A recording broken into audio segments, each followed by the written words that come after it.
Noswaith across Lakeside. Welcome to Semifinal Saturday here at the 2025 WDF Lakeside World Championship. This is the home of World Darts. This is Lakeside.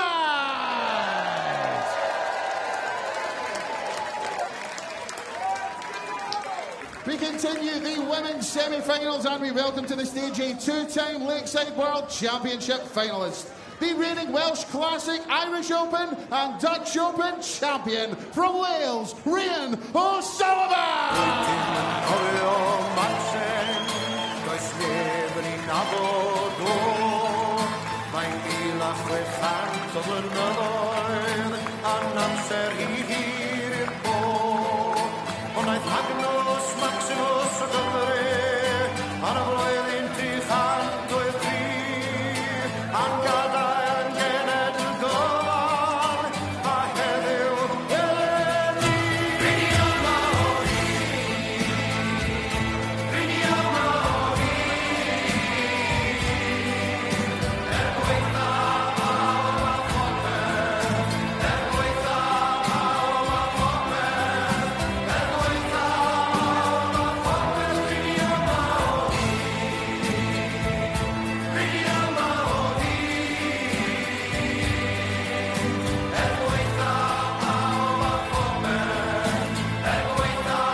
We now welcome to the stage the winner of 9 world ranking titles this year, the reigning Belfry Open, Iceland Open and WDF World Open champion, the #1 seed from the Netherlands, Lorena Rietbacher.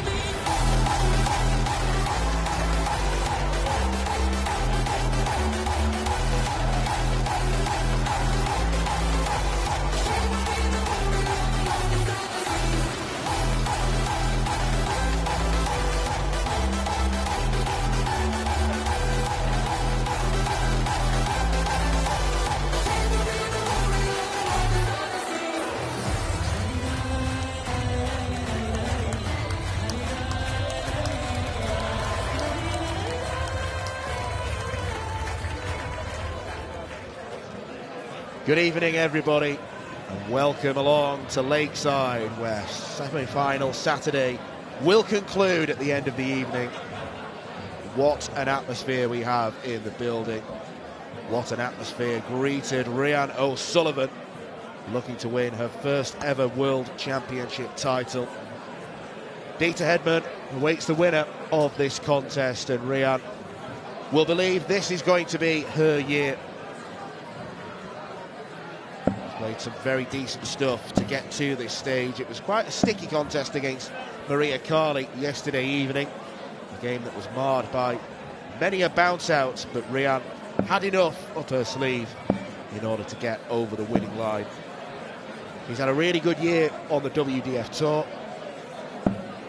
winning the Dutch Open title back in February, beating this young Dutch woman in the final, Lorena Rietbergen, who arrived into this tournament as the #1 seed, with no Bo Greaves competing, the reigning 3-time world champion. The women's competition has always felt open, and these two will be eyeing that title tomorrow afternoon. Dita Hedman awaits the winner of our first game this evening. She looks focused, she looks ready to go. Clash of generations, 44-year-old O'Sullivan against 23-year-old Lorena Rietbergen. It promises to be a great game, full of high scoring. It's in the company of myself, Dan McCarthy, and Laura Turner. Good evening, Laura. Yeah, good evening, Dan. Good evening, everyone. 80. Well, I was about to say, it looked like a solid start from Rhian O'Sullivan, but she's done what she did yesterday, but she's done it in the very first throw and managed to Robin Hood that third dart into the back 42. Of the one in the treble. you know, I don't think it's a bad thing, Robin Hooding the dart, because at least it shows you're accurate. 85. It shows you're accurate. It's just a shame it doesn't count. That's the problem.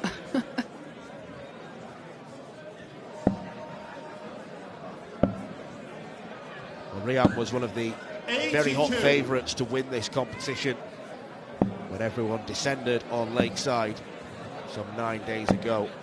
60. Yeah, and arguably the number 1 seed in Lorena Rietbergen's possibly one of the players that's kind of gone under the radar. There's been so many stories to come out of this year's World Championships 41. that when you look towards the men's tournament with 15-year-old Mitchell Laurie progressing through to the final stages.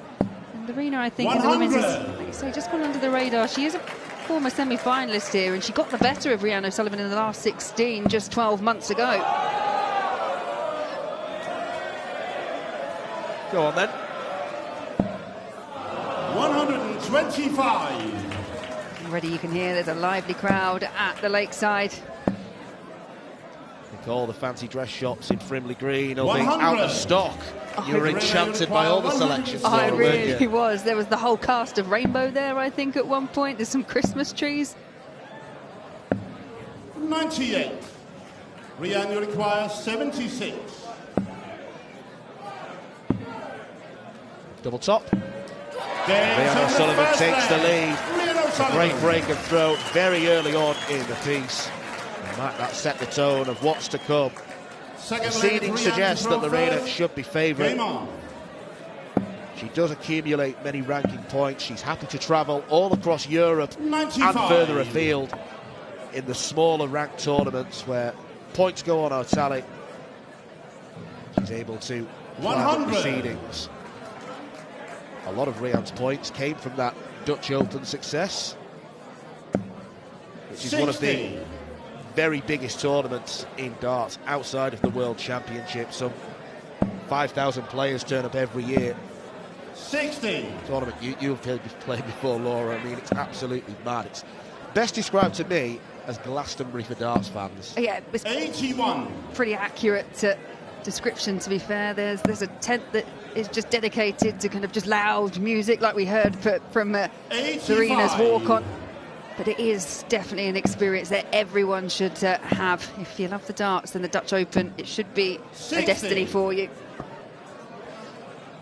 Yes, if Rhiannon O'Sullivan's walk-on just bled Welsh, Lorena's bled Dutch. They do love their hardcore trancey techno. 60.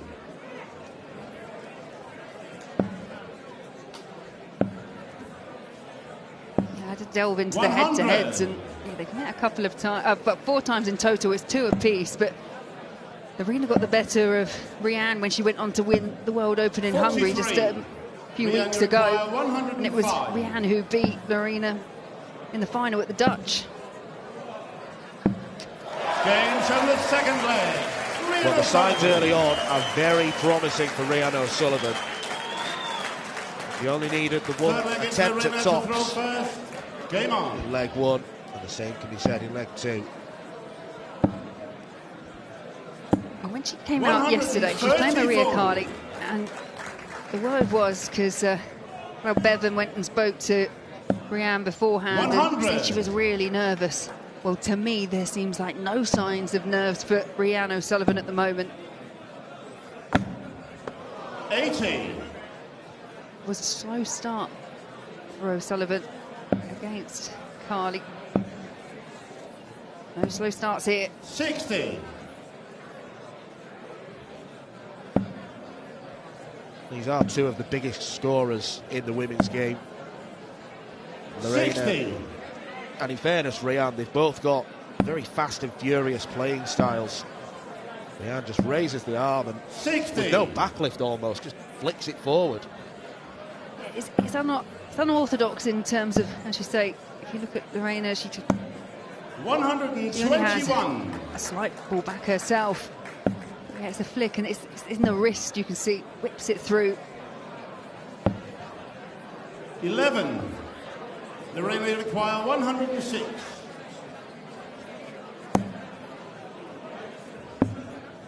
Tops now for Rietbergen.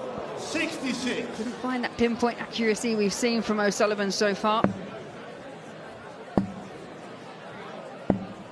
60. Lorena, you require 40. Back at tops. Straight in. From the third leg, Lorena Rietbergen halves the deficit in the first set of the match. To throw first. Game on. First of 3 sets in this women's semi-final. It will be raised to 4 tomorrow. 81. And there will be a break after a couple of sets. 140. 140.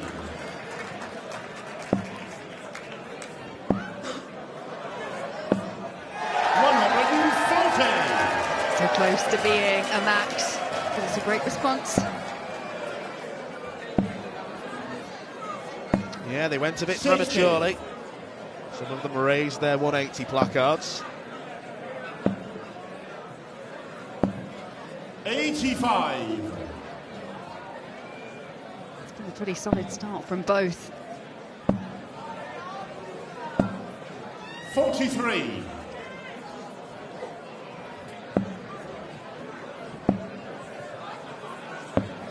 Will be Dieter Hedman, 105. who one of these two will face in the final. I just wonder if it's written in the destiny, really, of Rhian O'Sullivan. She's been a runner-up twice. Dieter's been a runner-up 3 times. Rhian, you require 90.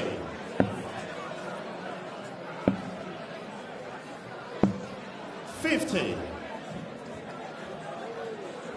Well, it would be an amazing moment for Welsh darts if Rhian was to take the title. 81. In one of the shining lights of the ladies' game for some time now. And she has shot in this first set. Rhian O'Sullivan. Pure business-like fashion from Rhian O'Sullivan. Second set, first Top leg, shooting has Rhian been to sharp. throw It's first. 3 from 3. Game on.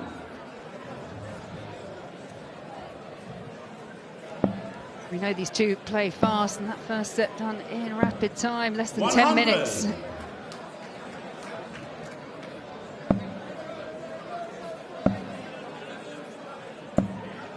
$100.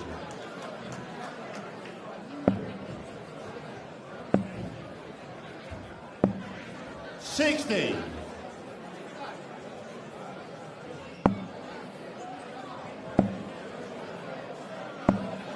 140. But Lorena really up for the challenge as well. She's had to weather a 81. few storms to get to this position. She faced match darts against Aletta Wyatt in her opening match. Yeah, 7 of them to be 60. precise, and it took a 1-4-2 checkout out of nowhere, really, because Lorena's doubling on that night was really poor. She popped that in the 60. final leg, and maybe the stars are written for her, given she survived so many scares. 100.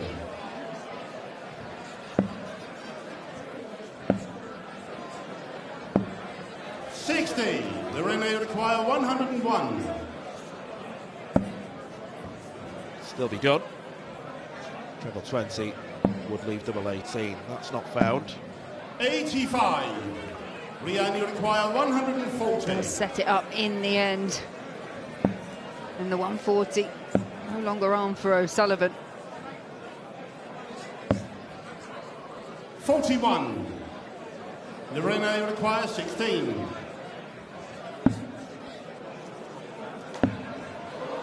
Now double 2. Games on the first leg. Crucial dart. Lorena Rietbergen.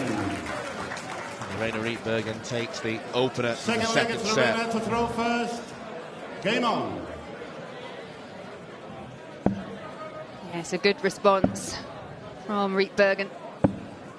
59. She was broken in that first leg of the very first set. Well, she's managed to do the same back to Rhian O'Sullivan here in set 2. 140.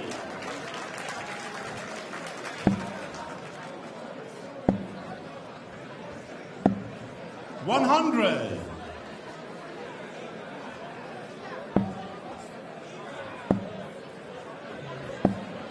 140. Not much between them. To the average, that 140 there, just pulling Rhian up over 81 and a half.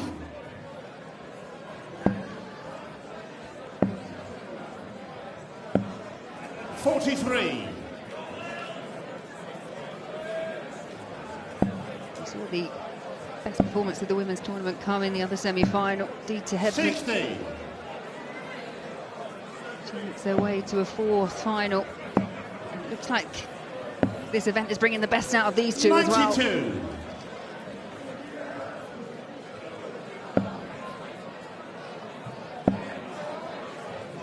World Championship 41. often brings the best. Rian, you require Great 86. players.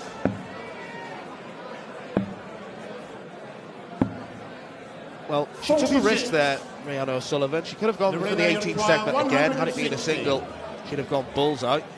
She's essentially saying to Lorena, I don't think you'll take out 160. And she was correct. 60. Would you have taken that gamble, Laura? Rian, Never. you require 40. Absolutely never, because I know when it's done to me. And you want to hit that finish even more. 10. Lorena, you require It's the 100. first miss at the outer ring for Rian O'Sullivan in this match. It's not a costly one 60. yet.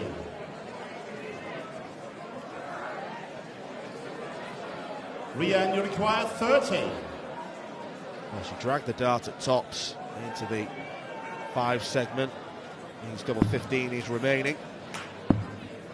And still remaining. 15. Lorena, you require 40. It's 3 from 3 on the outer ring for Rian O'Sullivan in set 1.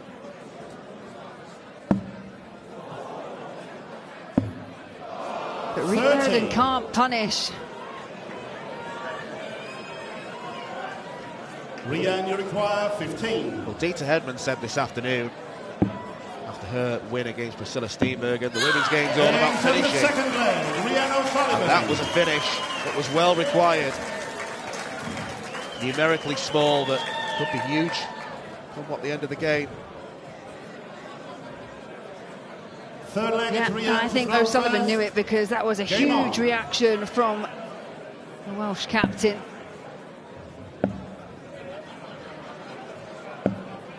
$26.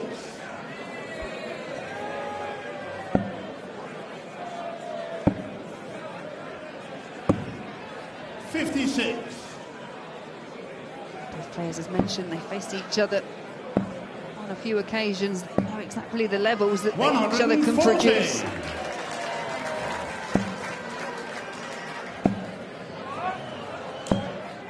$140.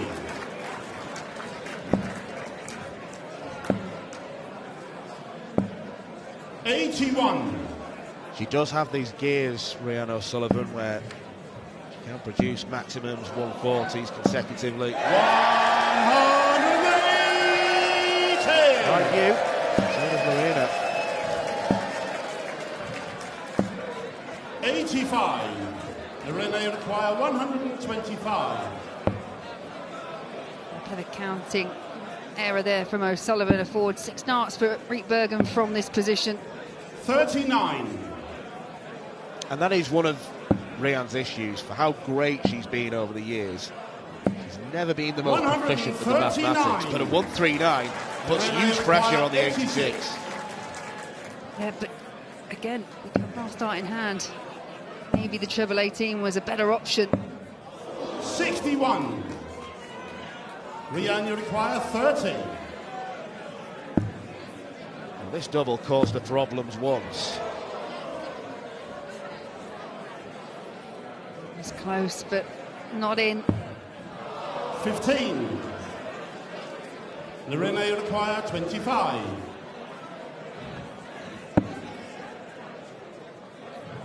Not what she wanted, double 11. Game's on the third leg. It'll do. Lorena Rietbergen. Fourth leg, it's Lorena to throw first. Well, this Game set on. so far has been a break of throw-a-thon, 3 in a row.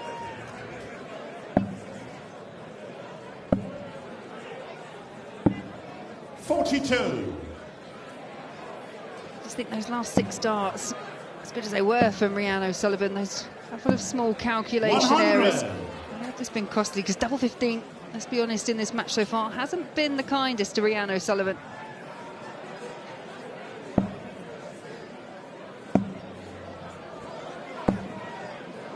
85.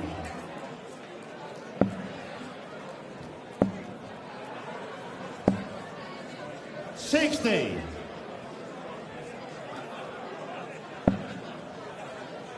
When these two met here 12 months ago, it was O'Sullivan that came in 46. as the higher ranked player. She was seeded third. Rietbergen wasn't even seeded. It was a bit of a surprise, I think, to a lot of 81. people, because again, O'Sullivan came in as one of the favourites behind Bo Greaves.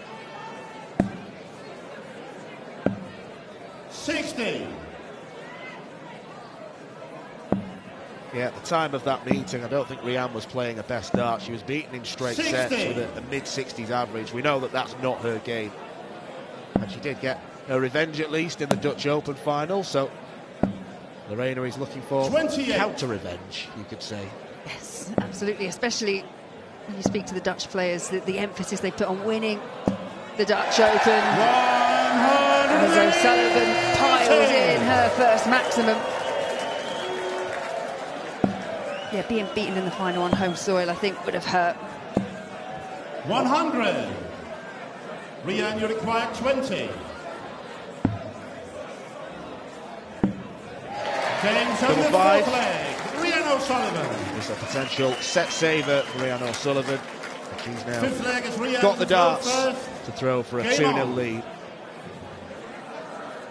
As you mentioned earlier, every leg in set two has gone against the throw. 41.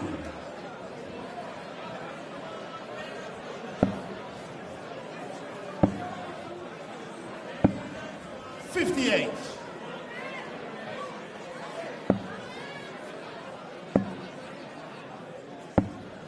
59.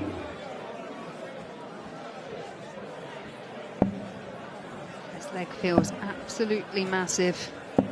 We'll play a lot 21. in shaping the way that this looks going into the break. Is it going to be one apiece, or O'Sullivan stretching to a two-set lead? Fortunate 60. bounce out for Rietbergen. It was like the third dart was rejected by two bouncers in the form of the first two.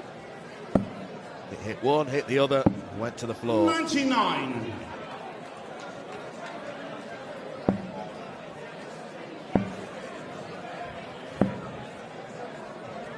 Star-studded 100. evening of darts coming up. We return to the Open Youth World Championship, where Kaya Basil takes on Mitchell Loring. 100. You may have heard of him. He could be a double finalist. He gets the win over Basil. Second girls 140. semi-final sees Paige Pauling of England take on Zara Gemi of Turkey. And then Jimmy Van Schie against Sibren Highballs in a Benelux derby. To Paige Loring in the final. 101. Huge pressure on this 101 for O'Sullivan. Neither treble can be located. 50. Lorena, you require 43. Double top for the second set. And to level the game up. 29. Well, she got the weight of dart wrong. Rianne, you require 51. Into careering into single six. 51 for O'Sullivan. Opts to leave double 16. And there is the 2-0 advantage. And what a celebration from Rianne O'Sullivan. She is 2/3 of the way there to another World Championship final. O'Sullivan has never won this tournament before. It's one she wants to tick off the bucket list, and she is looking good here with her performance. Rianne O'Sullivan is 2-0 up. She looks hungry, she looks pumped up. Doesn't seem like there are any nerves for her to contend with. Is what we've seen so far. Not a huge disparity in the averages, about 1.5 points. But O'Sullivan has timed things well, and I think in particular with the first set, Laura, she came out of the traps flying with 3 darts at double from 3. Yeah, she really did. She caught Lorena a bit on the back foot, punished any mistakes she made, but like you say, the finishing really was on point for O'Sullivan. Rietbergen, she did create chances in the next one, but it's Rianne O'Sullivan that flies into that 2-set lead. Well, it was very atmospheric when O'Sullivan walked out. The Welsh anthem. Lorena Rietbergen beat O'Sullivan on this stage last year, and O'Sullivan is in no mood for the same to happen once again. Double top with the first set, double 8 with the second. You can see how much it means to her. She is desperate to win this title for a very first time. Rhian O'Sullivan is 2-0 up.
Back to Lakeside, where Rhian O'Sullivan is one set away from a place in her third World Championship final.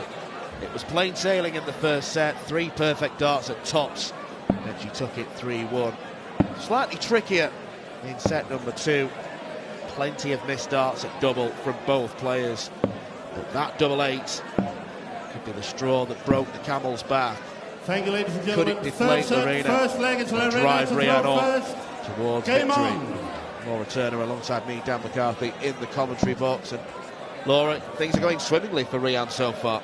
Yeah, they really are. It could have had a slightly different complexion because Lorena Rietbergen had a couple of darts in the deciding leg. She pinned a maximum, left herself 60 on a really gettable finish, but couldn't convert. And the rest is, as they say, history. Is a 2-0 lead for O'Sullivan. She will not want to relinquish anything.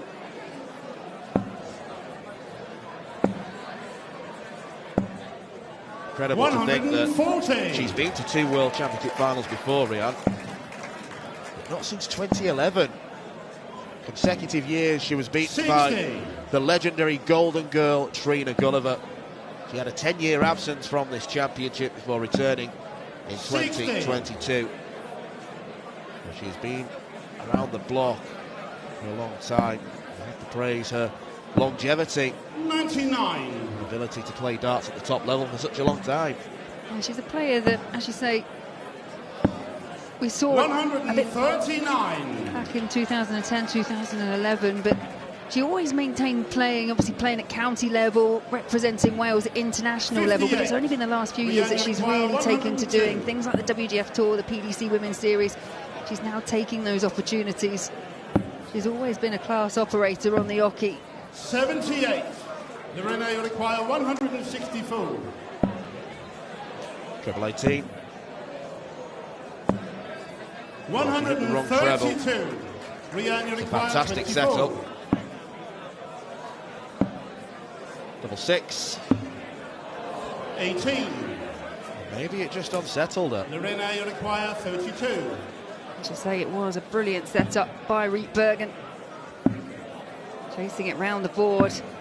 The double 4 is found. No big celebration for Rietbergen. Fully focused and trying to get back in this match. Game on. 36. It's always atmospheric here at the Lakeside, and it has been announced today that the WDF 59. World Championship will be returning here in 2026. I can't imagine it not being here. 85. Where else could it go? Absolutely. Everyone seems to say the same thing, whether they're here on debut or 59. here, like Rian O'Sullivan, making your 7th appearance. You walk in and it's just got this different sense of atmosphere. 43.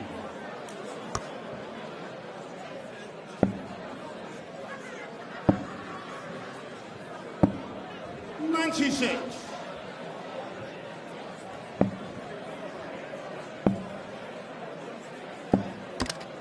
80. And that was unfortunate. Hit the dart that was already in the treble and just lost that bit of power.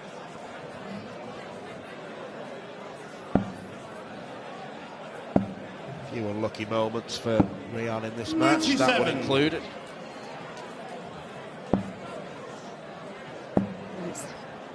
Lorena Rietbergen, who's in the ascendancy. Yes, O'Sullivan down to a finish first, but it's a long-range one. And Rietbergen could really bring her score down here. 60. Rian, you require 157. Treble 20. Double top. That would have been a beauty. Lorena, you require 130. Groans from the audience. Groans from Lorena. Didn't get a dart at Bull. Rian, you require Now, once again, 40. she's set up beautifully, but it's all in vain as double 10 is found by Rian O'Sullivan. Third leg is Lorena to throw first. Game on.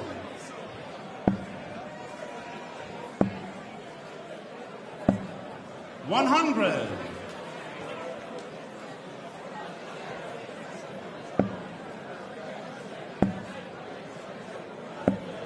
60. It's a different feeling on the stage when it comes to set play, because Lorena Rietbergen has every opportunity here to play herself back into the match. She can find a way of just holding throw in each of her legs here. She is well and truly back in it, but any mistakes, if she's punished, then O'Sullivan's in the final.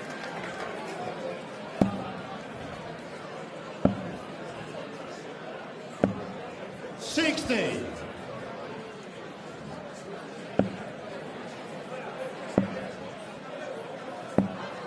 60.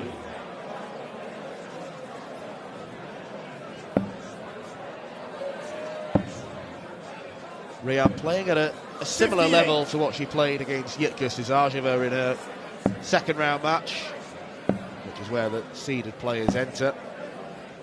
22. The averages were lower against Maria Carli. It was a plod of a game, really, against the Canadian. Neither player played at their very best, and obviously issues, in particular with Carli, with the darts falling out the board. It seemed to drown out any momentum. Yeah, it was. It's an unusual match, and I don't know whether nerves just played a part in it as well.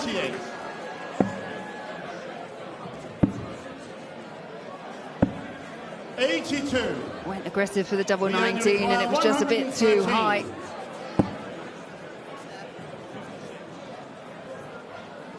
.56 left. Now double top. 73. Those darts at double top, which were so perfect early on, are starting to go a bit awry. Double four comes to the rescue for Lorena Rietbergen once again. Fourth leg is Rian to throw first. Game on.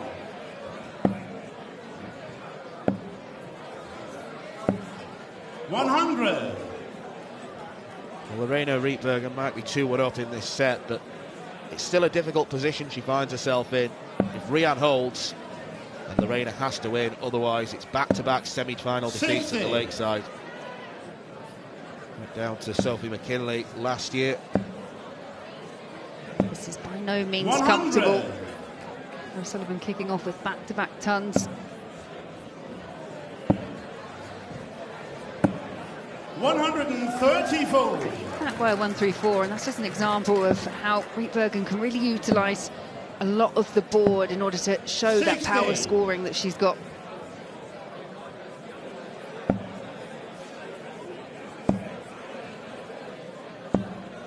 .60.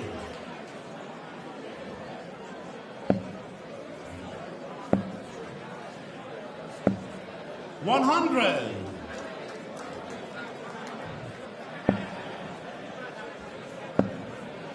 At the start of the day, there was the potential of an all-Dutch clash in the final. Hedman, 141. She got past Steenberg.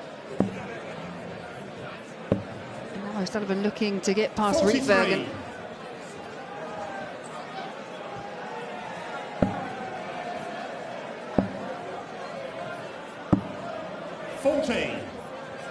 Rian, you require 98.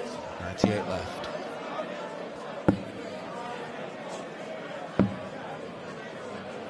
.60. Well, Rian O'Sullivan has miscounted. She hit the treble 19. She's looking over at the scoreboard. And obviously, because she miscounted, the camera didn't pick up where that dart landed. Was she going for the 18? It looked like double 18, looking at where her hand went to. I can understand the confusion. Games on the fourth leg. And it wasn't a problem in the end for O'Sullivan.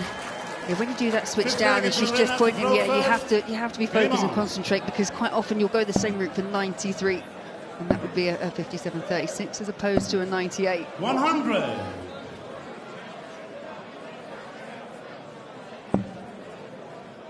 It can happen.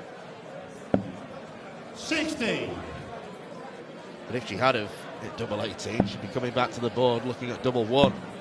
No one's favourite. 45. Now Rietbergen finds herself in must-win territory. 26.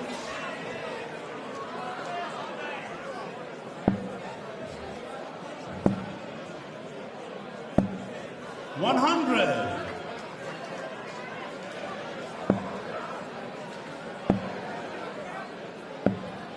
.60. No real response here for O'Sullivan in a leg which would see her through to the final. 100.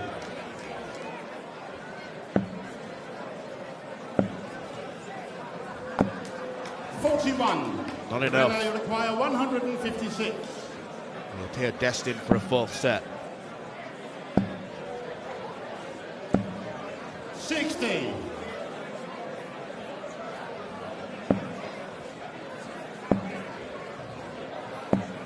125. It's a good visit, it's a better visit, but still Rietbergen favourite for the leg and the set. 96 is found, and we do go into a fourth set. Rietbergen picking up set number 3. Fourth set, first leg is Rian to throw first. Game on.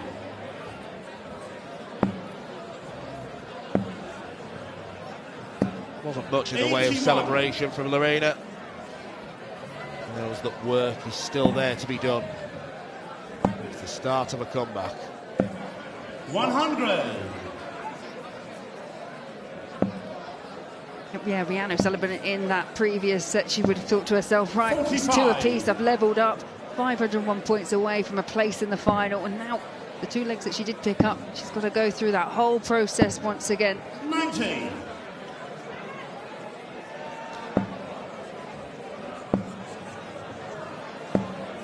140.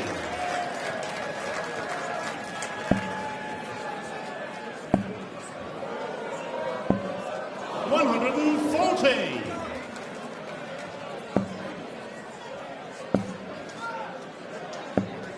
60. Well, Rian had the option to look at the bullseye with the last start. Had she hit 25, 5 extra points would have left her on 170. 100. These fine margins that can make a difference. 120. 135. And therein lies the irony, because if she had hit the 25 on treble, she was on for the big fish.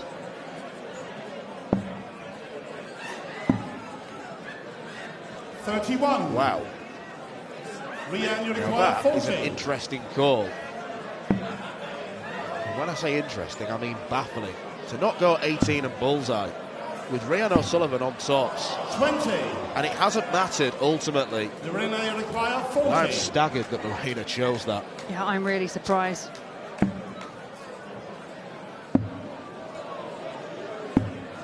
Games on the first leg. There you see that first little bit of reaction from Rietbergen. I'm not sure if it was a calculated option to go that route, thinking that Rian wouldn't Second leg, it's Lorena to throw be first. able to convert the finish. Game Yes, on. ultimately she didn't, but yeah, strange decision for me. I can only think that she looked at the scoreboard 60. and the numbers hadn't been deducted from Rian's previous visit. So, an odd one to say the least, but 55. there's method to the madness, because ultimately Lorena won the leg. Was a break of throw as well. 41.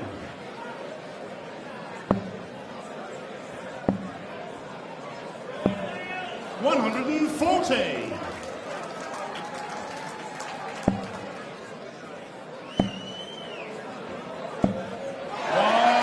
180. Maximum number 3 for Lorena Rietbergen 60. in that set. It's just starting to believe. We're starting to see some big reactions from Rietbergen and some big scores to go with it.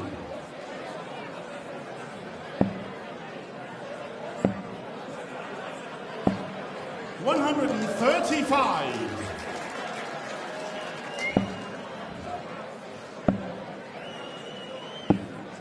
99. We only require 111.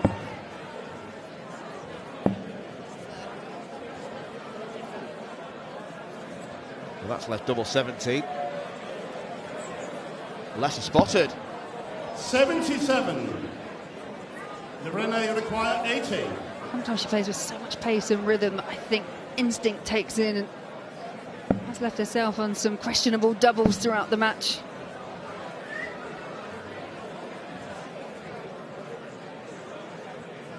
Double top. Games on the Lorena second pins it leg. accurately. Lorena Rietbergen. Third leg is Now Rian to throw Rietbergen, first. the number 1 Game seed on. in this year's event, giving Rian O'Sullivan a lot to think about. 180. One way to reply. Cheers go up. And the local faithful. 99. Yes. 140. Oh, we were getting excited. Yeah, O'Sullivan, a little acknowledgement to the crowd. 5 in, 5 41. perfect darts.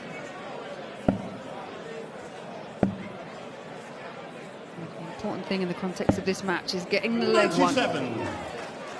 She's down to 84 after just 9. And you mentioned it before, these are the kind of levels that we know that she can step up to. 43. Rian, you require 84.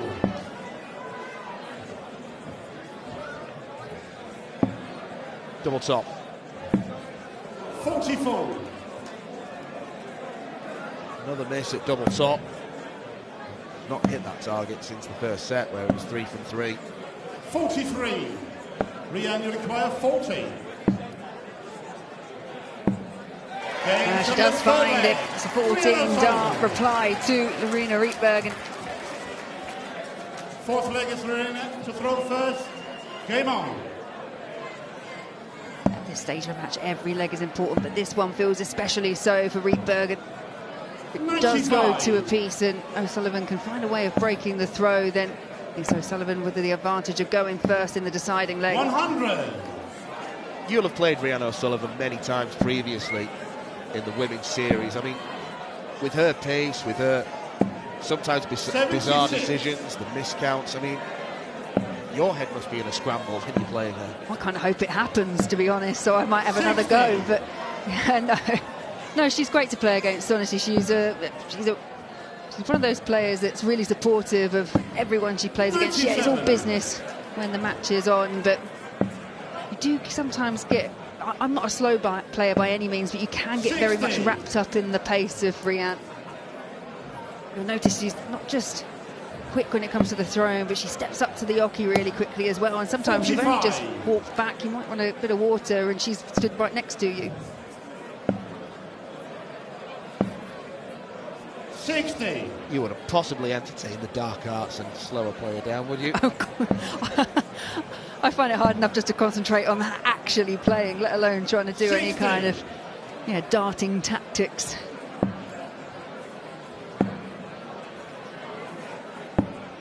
'21. Lorena require 128.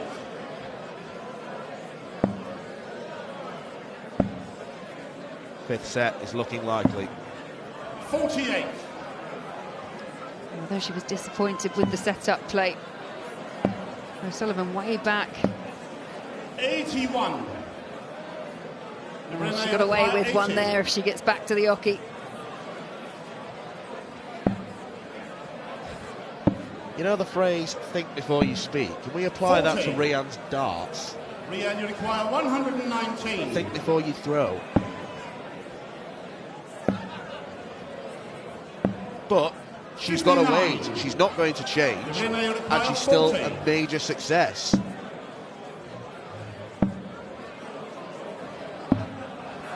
30. Well, that could be a massive chance gone for Rietbergen. It was 3 darts to win the set.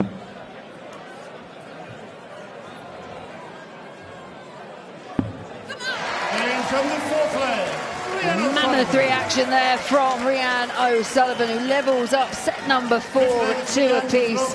Rian O'Sullivan now with the advantage of throwing first to see out this match. Lorena Rietbergen 3 darts at double to have forced a tiebreaker set. 100.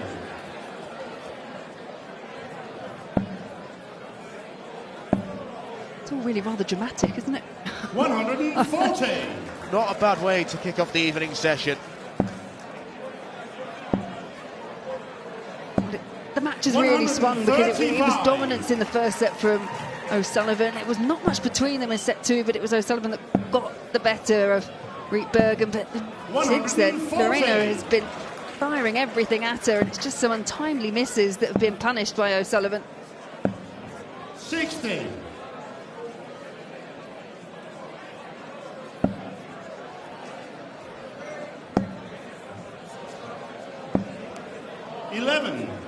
And that's what we say in darts, it's all about timing. 140, 140, and only 11 points with the third throw. 45. That's very loose. First dart was problematic. It was so far away from the treble 20. A lot of readjustment was needed. 100. Rian, you require 161. 161, no longer possible. 90. Let's see a ton plus check out from Rietbergen. A way to say, well, I was going to say what a way to save a match, but disaster with the first. Here's the match-winning chance. Been a long old while since Rian O'Sullivan has played in a Lakeside final. 31. And she was millimetres away from securing her third. 36. Well, Rietbergen's already missed 3 for the set. O'Sullivan now has missed 1 for the match. Shake of the head is double 14. Double 7 chasing it round, and double 7 is found. It's a huge dart from Lorena Rietbergen.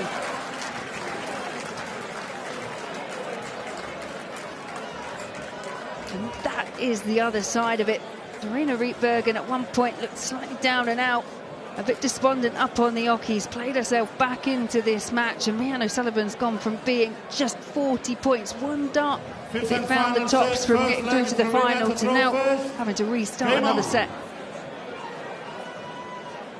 And this is the thing, she has had 1 match dart. How long will that linger in the mind? 60. Yeah, you're in a roller coaster of emotions. I mean, I know I am just sat here. I can empathise with how both players are feeling. I have to say it's a courageous fight back from Lorena Rietbergen. 100.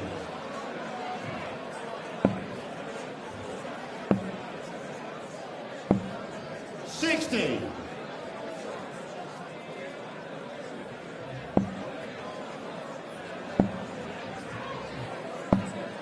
100.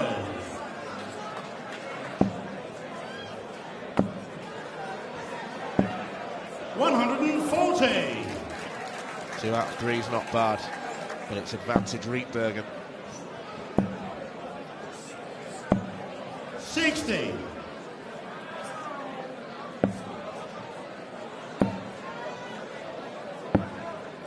59.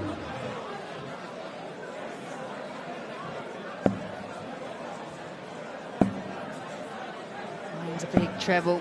66. Only the 1 big treble, 115 required. O'Sullivan searching for a big treble of her own, 15. And it's only 15 points. Lorena require 115. Treble 19, leaves double, not interested, 87. She's splitting.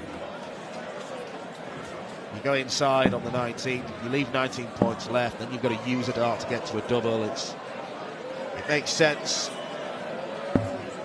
150. Lorena require 28. This was a double, which was a target to win the set. 28 helped her out that time. Lorena Rietbergen. Second leg at 3 hands to throw first. Game on. It's the first time Lorena Rietbergen has led in this match.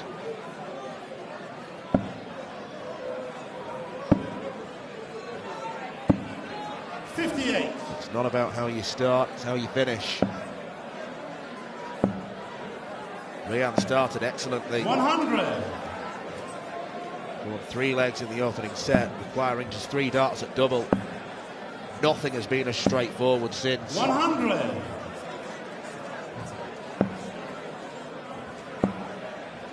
And for Rietbergen, sets 60. 3 and 4 both went the distance. So far, every leg bar 1 in that very first set has been played during this match. 58.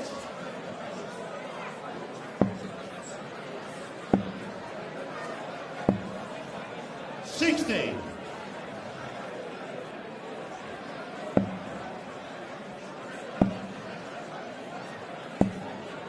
45.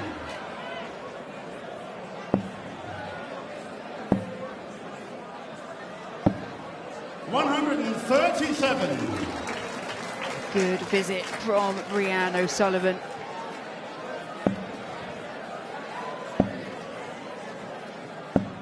It's really very much about who can forget what's happened and just focus on that finishing line. Games of the second leg, Rhian O'Sullivan. Third leg is Lorena to throw first. Game on. So little to split these players throughout the contest. 96. Very hard to pinpoint who deserves to win. It's been a thoroughly 45. entertaining match with a little bit of everything so far. Feels like it's going to be dramatic right to the very end. 100.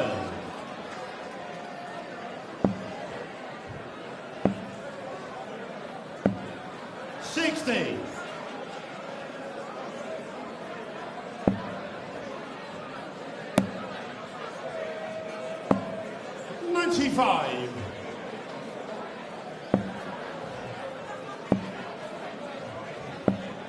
$100. Brave decision to try and find another treble 20. It was just a single because that other one was just hanging in there.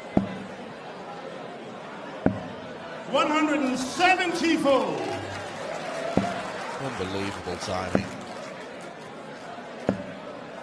41. I commented before that the timing for Riet Bergen in early stages of the match, it was just a bit off and she was punished, but everything seems to be coming together at the tail end of this match for Lorena Riet Bergen.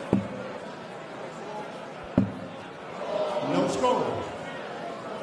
Not the worst time to miss. O'Sullivan back on 255. 105. Lorena require 36. Double nine. 28. They felt nervy darts. Rhian require 150.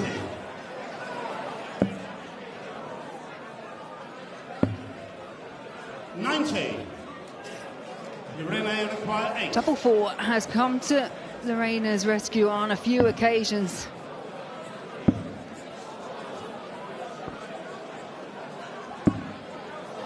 Yeah, but it's another 3 miss at the outer ring.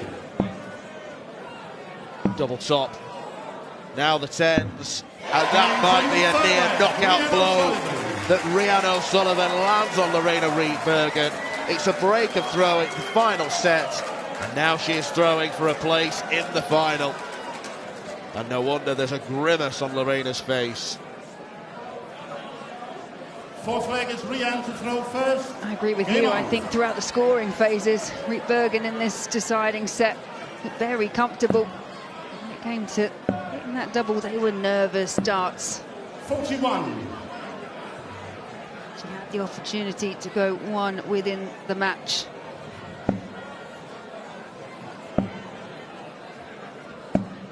$81.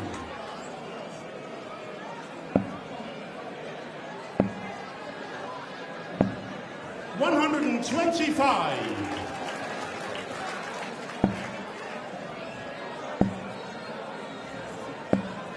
$60.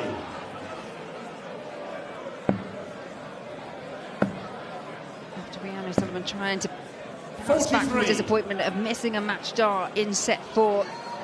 Riet Bergen's going to have to do the same here as 8 missed to go 2-1 up in the deciding 85.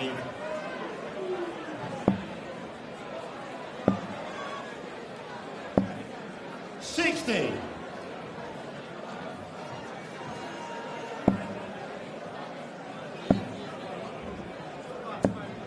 $60.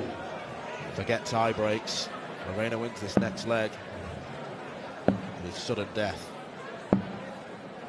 60.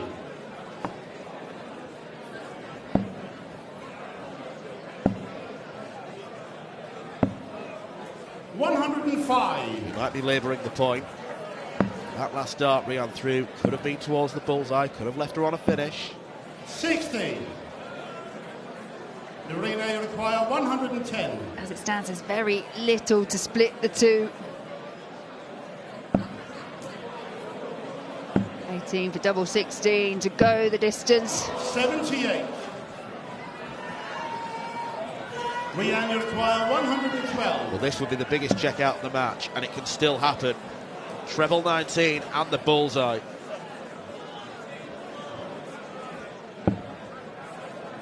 It's gone now. 32. Lorena, you require 32. Games on the fourth leg. And on we go to the distance, the full distance.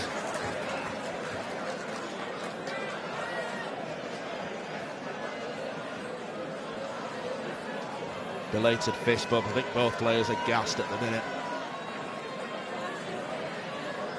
Both just rehydrating at the water table, taking their time. Fifth and final leg, it's Lorena to throw first.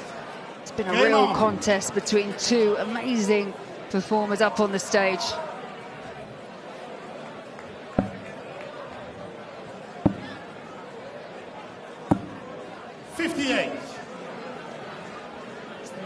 Just tips up to the hour point. 26.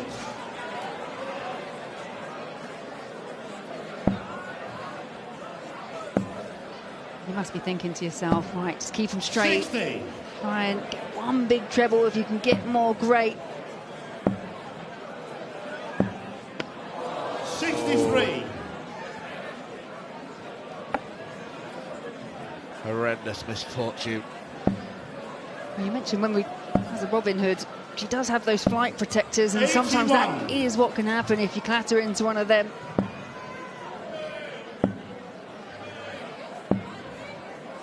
41. Losing in this manner would be painful regardless.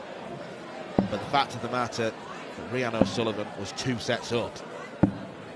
47. You have to credit Lorena Rietbergen and her fight-back skills, fighting spirit. 60. Yeah, the tension up there must be palpable because neither player looked comfortable. You could understand why there's so much on the line. Say, is it O'Sullivan that has just 85. relinquished that big lead, and is it a big fight back for Rietbergen? 95.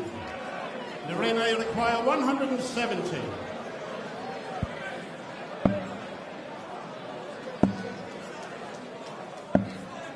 83.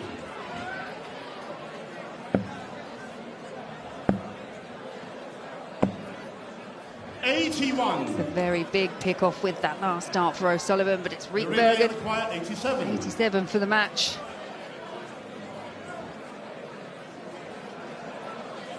Well then, double 5 for a place in the final.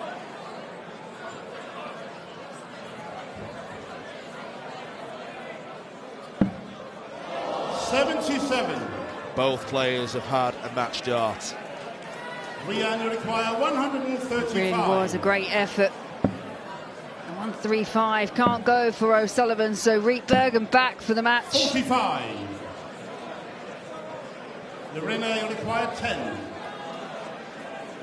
The #1 seed, one of the big breakthrough stars of women's darts in the past few years, is a World Championship finalist. It is utter heartbreak for Rhian O'Sullivan, who was 2 sets up in this tense semi-final. She had a dart to win it 3-1. She gives a big cuddle to Lorena. It is awful for Rhian O'Sullivan, but it is ecstasy for Lorena Rietbergen, who will face Dieter Hedman in the Lakeside Women's World Championship final.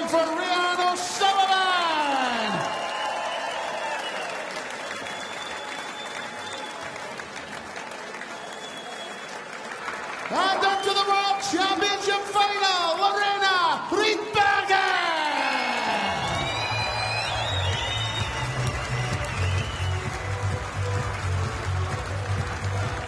Well, she's won 9 titles on the WDF circuit this year. She would swap all of them to lift the World Championship trophy tomorrow. Ladies and gentlemen, we are going to take a very quick 5-minute break. 5 minutes time, we will return with our Open Youth semi-final. Mitchell Lurry against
The 47th annual Winmore Fleetwood Memorial Las Vegas Open runs from 16th through 18th of January. Sign up for a chance at Open Women's 2026 WDF World Championship spots. The Romanian Darts Festival is 23rd to 25th of January. Register by Wednesday the 23rd of January to join one of the WDF British Darting Festivals in historic Bucharest. The Dutch Open Darts is held from February the 5th to February the 8th. Registration is open until January the 15th. With Open and Women's 2026 WDF World Championships places up for grabs, the Dutch Open Darts is by far the largest darts party in the world and one you should not miss. The Irish Open, Irish Classic and Killarney Open take place in November 2026. The WDF's second biggest festival offers more chances for 2027 World Championships qualification. For more details on each tournament, visit the link in the description. Special thanks to sponsors and partners Target, Luke 1977, Master Cooler, Domberg, and broadcast partner S4C.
It's time to complete the Open Youth lineup for the final tomorrow here at the 2025 WDF Lakeside World Championship. And we welcome to the stage, first of all, the winner of 6 Open Youth World Ranking titles. He is the reigning British Open, Italian Open and Welsh Classic Open Youth Champion from England, Kaya Bishop!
We now welcome to the stage the winner of 9 Open Youth World Ranking titles, the reigning WDF World Open and WDF World Masters Open Youth Champion, Weesock's Mitchell Lowry!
Well, if you weren't watching earlier this afternoon on the S4C streaming services, you missed an absolute thriller as Mitchell Lowry defeated Jensen Walker to secure his spot in the Senior Open World Championship final. Tonight, he's getting back to the day job, if you will, playing in the youth tournament. He's already won one game here to get to the semi-final stage. Came against Adam Shepshi of Hungary on Thursday. He's playing on this stage for a 7th time this week, and in that time he's dropped only 2 sets. They were both today against Walker in the best of 9 format, but Mitchell Lowry is proving to be unbeatable up on this Lakeside stage. He's going up against a really good pal of his in the form of Kaya Basil, who is the record holder as youngest ever winner of a senior title. That came against Sibran Heibels, who we'll see later on in action against Jimmy Van Schie. That was back in April. 95. So a record that's not bettered by Lowry or Littler or anyone. That's his for now. Despite that, Scott Mitchell, Kaya Basil has got a big task on his hands to defeat Lowry. Yeah, Mitchell Lowry is the boy in the bubble at the minute, but told, haven't seen much of Kaya in action, but I've heard big things about him. 56.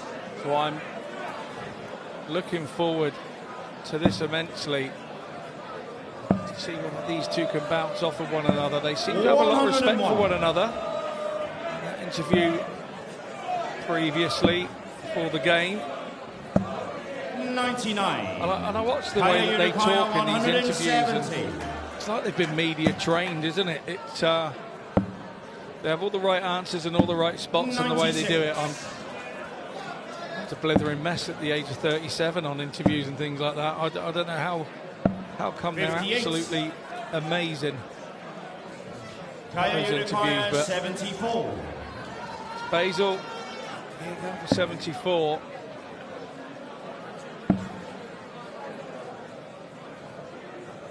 Steps back and looks at tops. He's under no pressure from Lowry. He's back on 207, so the early miss is not catastrophic. 96. Kaya, you require 40. Kaya Basil will get his first leg on the board here in set 1. Two fantastic darts. Used them perfectly. Kaya Basil goes one up, holds his throat. 96. These two have played each other 7 times previously, all in youth tournaments. Kaya won the first 2. Mitchell has since won the last 5. 99. And the previous 2 were finals in the Irish Open and Irish Classic. The same weekend, he won the Senior Irish Classic title. 60. I do hope he packed a spare suitcase to go to Ireland with him. Indeed. The same dart manufacturer. Of the match. 120.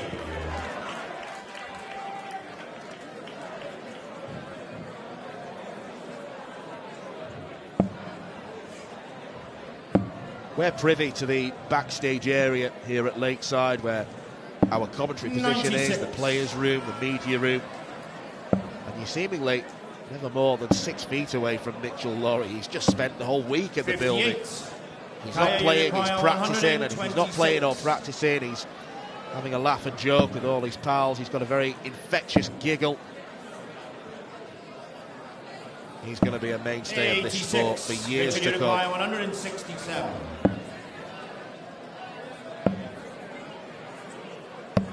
64.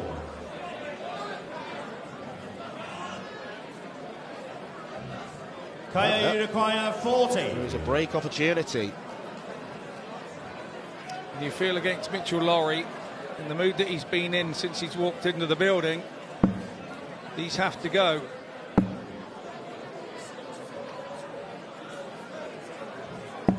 $20. To be this time now, we've seen Mitchell Lawrie taking 103. this sort of stuff out this week as bread and butter. Double top. This would kill Kaya's momentum. 63. Hasn't gone. Kaya, you require 20.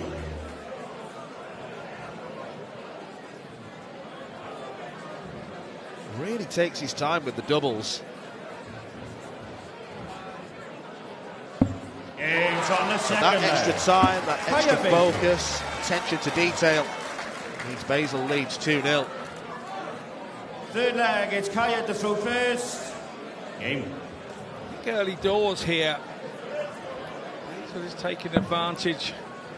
The fact, I think there's a little bit more pressure 140. on Mitchell Lawrie. Mitchell mentioned it in his interview that he would be the favourite and all the pressure would be on him, and that's kind of the first time we've heard Mitchell Lawrie speaking in such a way this week. You know, where he's been taking everything in his stride, happy-go-lucky, but on this 57. occasion it's the first time that we've, and it's not a doubt, it's, you know, it's not doubting anything, it's just admitting that, yeah, I'm going to be the favourite in this one, and how he deals with that, because he won't have been the favourite very often this week. Although probably in his first round he probably was. 99.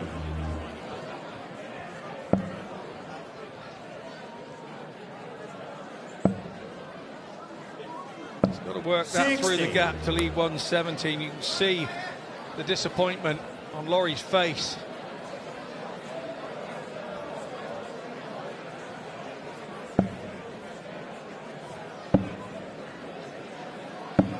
$134.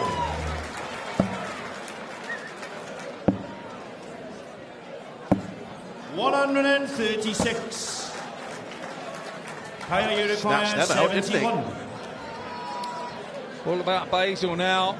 Needs to polish this 71 off. That's 12 of them, leaves him 59. Tops it is. Does his routine. Deep breath. Himself down. 51. That is unlucky. It's a Mitchell, you set require dart, though, 74. is what it is. 74. 41 left. Will he go 9 for 32, or will he go 1 for tops because of his dart and the way he does? 54. It's another chance goes begging. Kaya, you require 20. Well, he is prone to showing emotion at times, Mitchell Lawrie, but this is probably the angriest he's been all week, because it's statistically his worst performance. But he might still be in the set. No Kaya score. Basel has missed 4 set darts. Mitchell, you require 20. Match turning moments coming up, because you feel when Mitchell Lawrie gets on the board here. Games on the third leg. Mitchell Laurie. Which he quite certainly does. He now has the Fourth leg darts is Mitchell to throw to first. level things up. Game. And is Kaya Basil going to regret those 4 missed darts for the set? 58.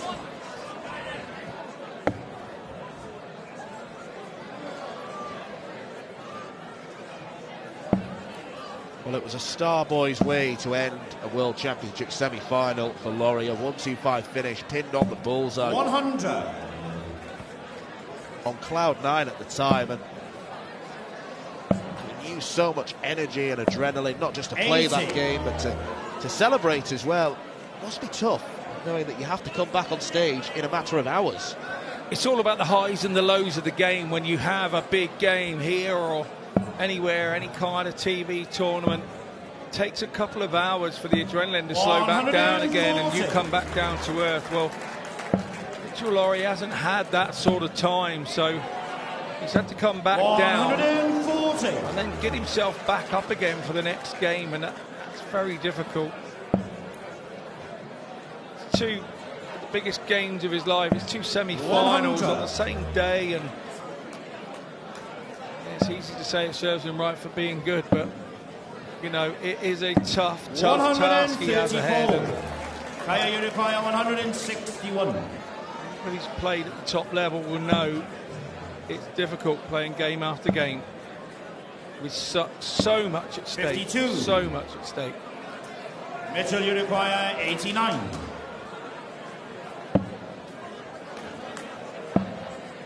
Double 5. 79. Kaya Urifaya 109. Mitchell chunters away to himself. Now Kaya will come back, hoping for 1 set dart. He's had 4, he won't have another one in this visit. 43. Mitchell Urifaya 10.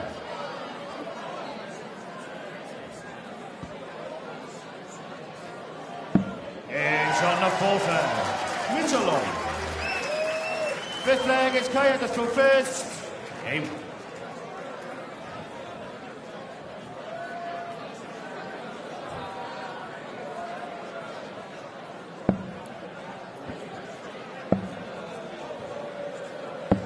$59.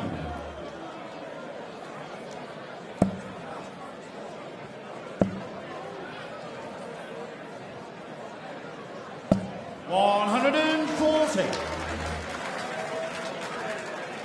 Now Kaya can't look back at those missed darts to win the set comfortably. Now it's got a little 92. more difficult for him. Laurie now finding his feet, finding his scoring power, relaxing now, 58. throwing with a bit of freedom.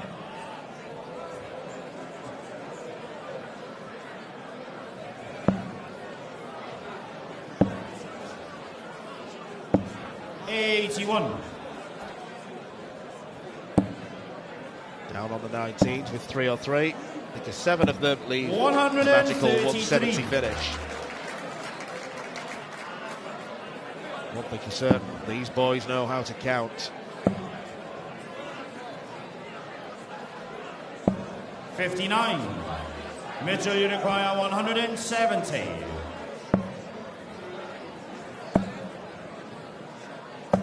60.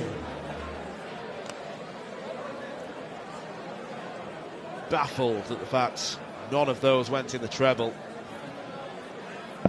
He's visibly unhappy, but he's now favourite to win this set. 96. Mitchell Urifaya 110.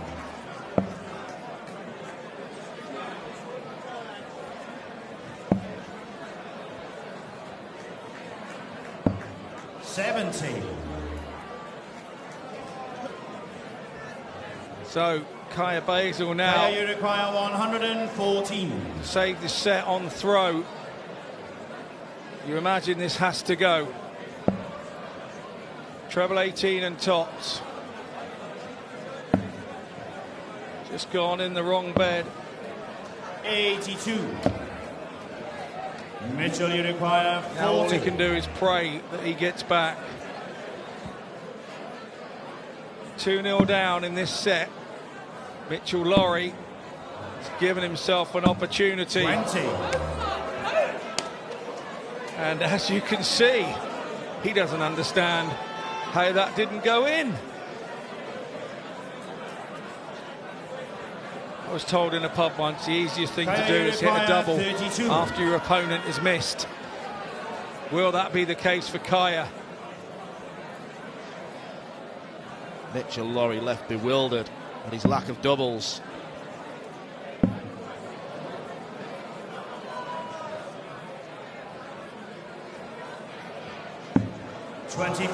So much pressure on that throw. So Mitchell, much. Require 20. I'd like to have seen him have a little bit of rhythm there. He threw them as 3 individual darts, didn't he, Kaya? Where Mitchell Lawrie throws with a little bit of rhythm. He takes the set. 2-0 down. 3 on the trot. For Lawrie. 140. Now all of a sudden he's found his feet again. He would cruise off, you feel, because he's now got his 92. confidence up, his tail is up, and he's dodged another bullet. 140. Well, that first set, despite the fact it went in his favour, is about as off colour as he's been all week. Yeah, still managed to find 139. set-winning double, so he can't have too many complaints. 180. Seems he can scrap or he can blow you away with his scoring power. 100. Mitchell, you require 41. You can have a plan A. You need a plan B, C and D as well. 33. Sometimes. Kaya, you require 170. Now this would turn the game on its head. A 170 here from Kaya Basil.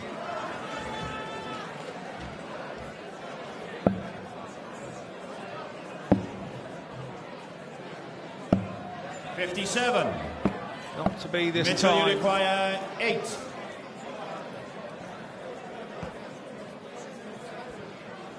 Game shot in the first leg. Mitchell on. Second leg, it's Kaya to throw first. Game.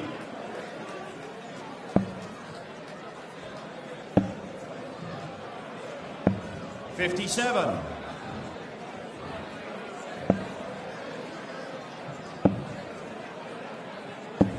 $58.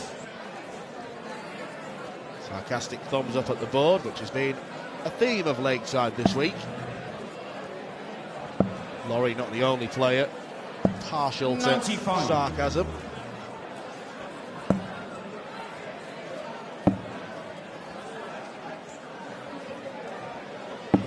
$134.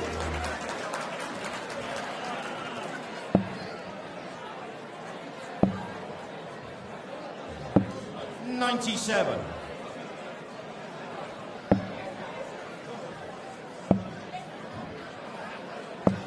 $99.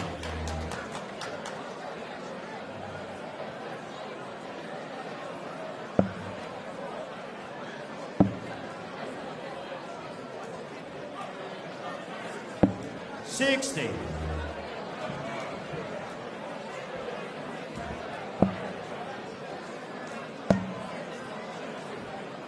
$140.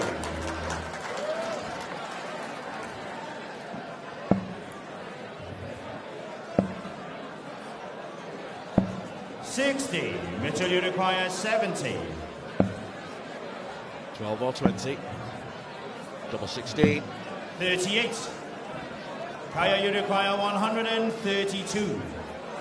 Well, he keeps getting opportunities, Mitchell Lawrie. So missing is frustrating, but at least he's there or thereabouts. That's a perfect ball. Decided to stay there. Had the option to go treble 14 and tops if the bullseye was too 68. central, if you like. Mitchell, you require 32. Yeah, he tried to stay there, you can understand that. Inch on the second leg. Mitchell Lorry. Third leg, Mitchell to throw first. Game.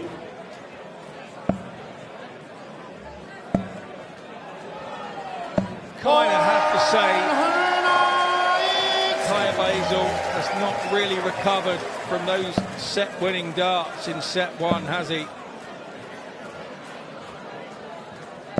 140.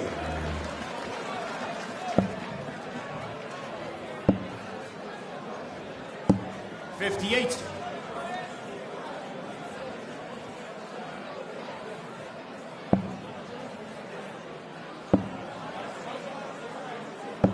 $96. Well, he missed 7 darts for the first set, Kaya Basil. He's not had a dart at double in this second set. 99. Mitchell there definitely on top, despite the fact he's not playing his A game.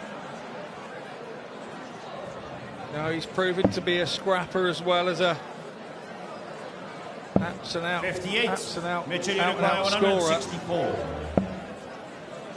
164's not going to go this time, and 89. Bullseye sees him under a ton and puts Basil in all sorts of trouble. Now he's losing the line, Basil. Now he's losing the line. 45. There is a break Mitchell, you require after 75. this set. And I think Basil needs it. Needs to get in with his team. Lorry wants to get this done as soon as. 2-0 down in the first set. 55. Lorry was looking for 6 legs in a row. He'll come back. Basil's on a bogey number.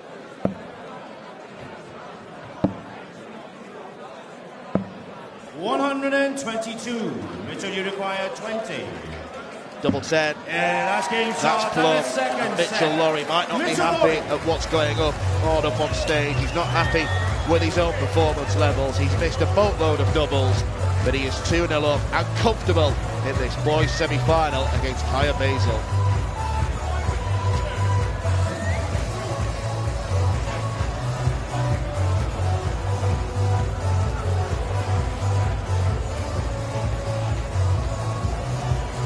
Well, this is about as unhappy as Mitchell Lorry has been so far. He's 2-0 up on Kaya Basil. Needs just the one more set.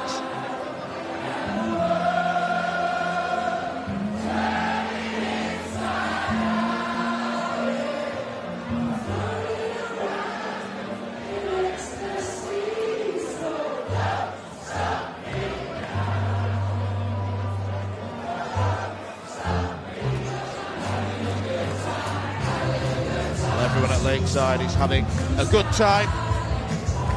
Lorry's 2-0 up. That's the headline figure. He's not a happy boy right now, despite averaging 88. Kaya Basil missed 7 darts for the first set. Lorry has already missed 12 darts at double. That has been one of the Achilles' heels so far. And he's quite often shown his discontent and frustration at what's been going on up on stage. This is a rivalry that could blossom in the future between two stars of their generation.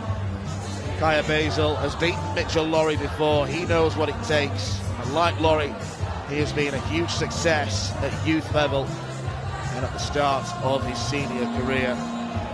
But Lorry's the form man. He's been up on that Lakeside stage so many times already this week. It's like a second home to him.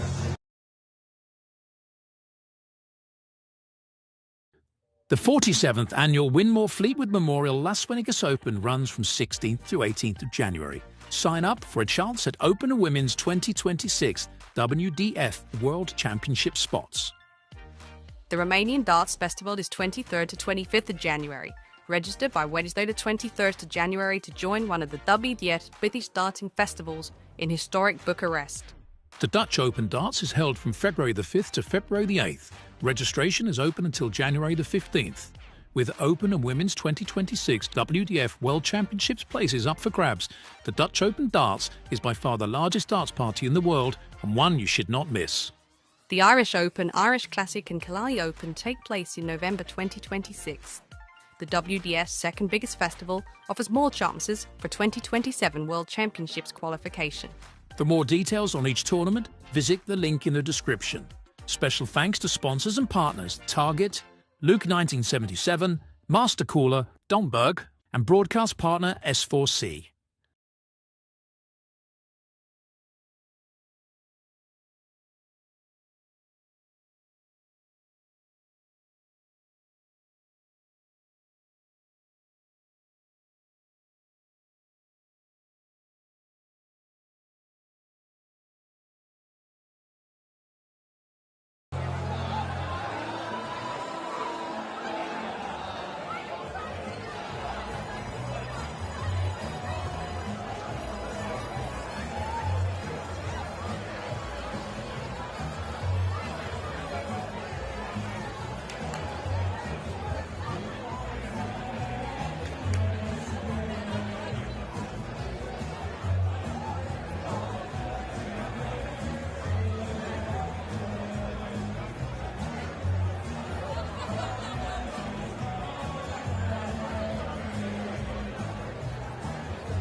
Well, things could have been so much more different if Kaya Basil had been more clinical in the first set.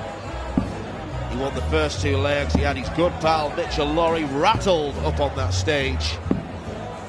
But he missed, Mitchell hit.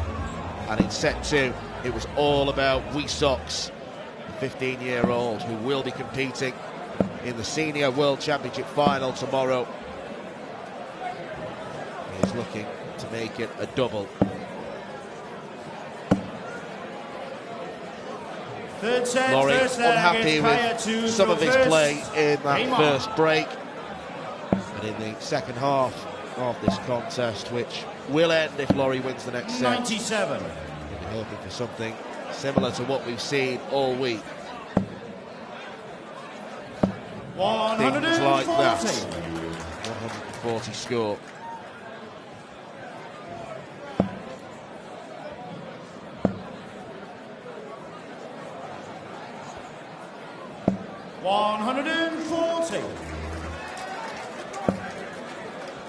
So Basil down to 264 after 6 darts.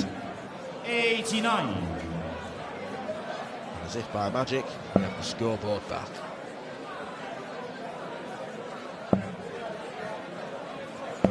$100.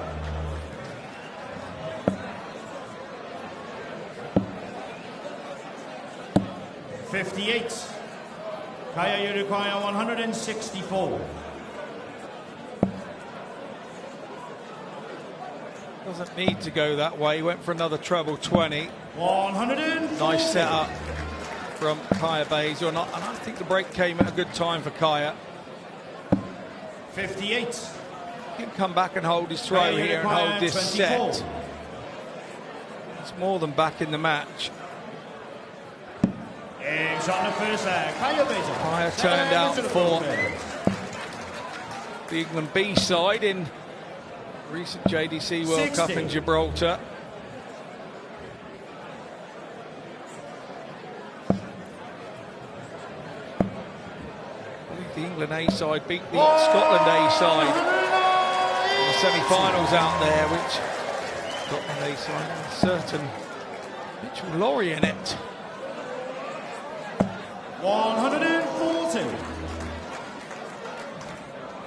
Well, a former Lakeside participant, Cameron Menzies, tweeted this afternoon that the future of Scottish darts is in 57. safe hands.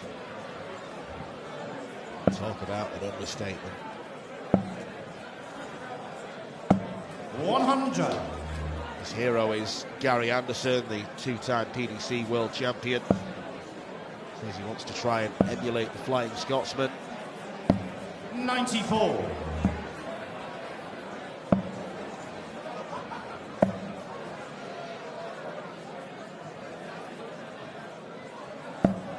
60. Kaya, you That's require type of fella, Mitchell Lowry, if he 170. does eventually get to meet Gary. I'm sure it'll be water off a duck's back as well. 145. Mitchell, you Great require attempt from 141. Kaya Basil for the big fish. 93. Kaya, you require 25. Needs to finish this off. Throw with a bit more rhythm here, I feel, in set 3. It's on the second leg. Kaya Basil. Goes 2-0 up. Third leg, Kaya to throw Looks first. much more assertive.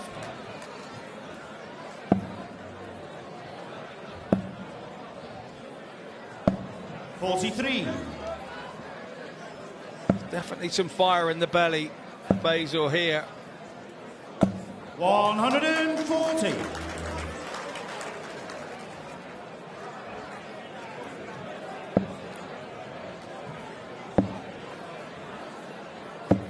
$81.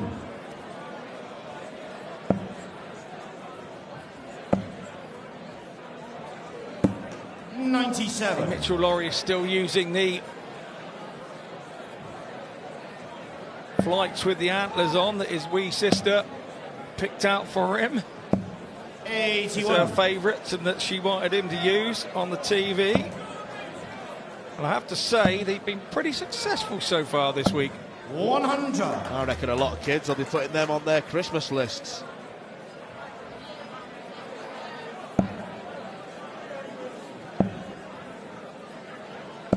$100. Mitchell, you require 164.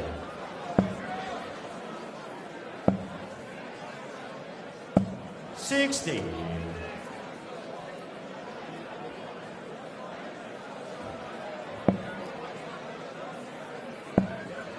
Needs a treble. 100. Gets one to Mitchell, you put require pressure on Lowry's throw. 104. Tops to get back into the third set. And shot And there it is from Lowry. Mitchell A couple of legs off the boil. Fourth leg, 104 Mitchell from checkout. first. Puts Game. him right back into the picture. Just when you've got him down and out. He's not actually down and out, this kid. Just doesn't go away, does he? This is good from Kaya.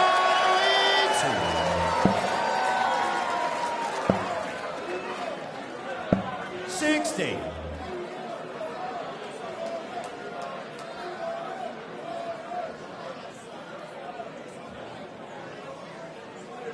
Hang on. 100. And the only way we could tell his disappointment was the purse of the lips. 140. Lowry leaves 1-2-1. Fabulous leg of darts, this. 32. Mitchell, you require 121. Commentator's curse from me there. 89. He's So- on the brink of forcing Basil to serve it out in a deciding set leg. 135. Mitchell, you require 32.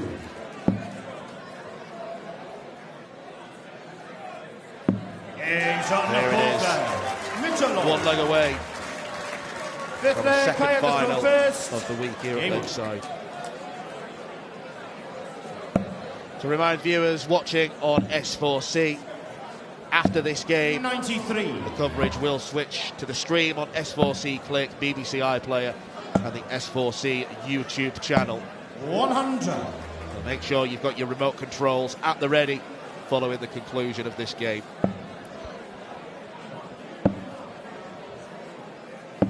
$80.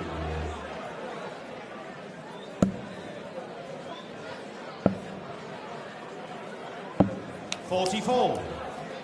So a poor visit from Mitchell Lowry opens up the door here.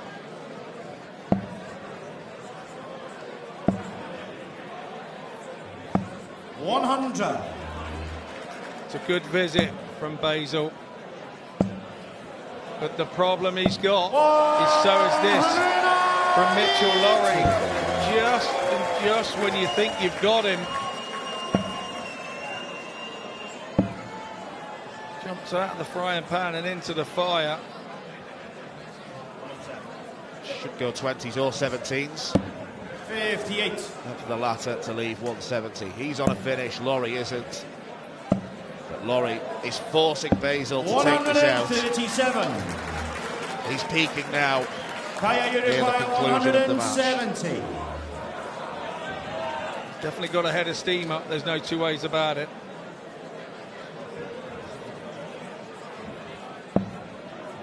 That is so close because it's not going to happen. 60. And how did that not go from Mitchell, Kaya you Basil? require 40. He's been the busiest boy at Lakeside this week.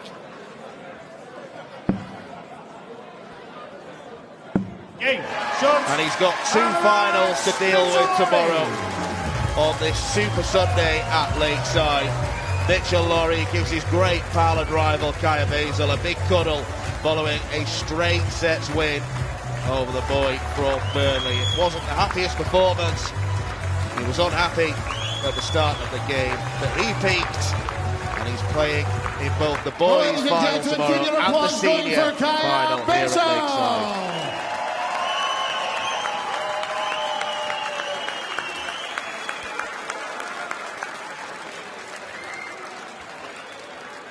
And ladies and gentlemen, nobody has thrown more darts on the Lakeside stage this week than this young man here. He's into a second World Championship final, Mitchell Lawrie!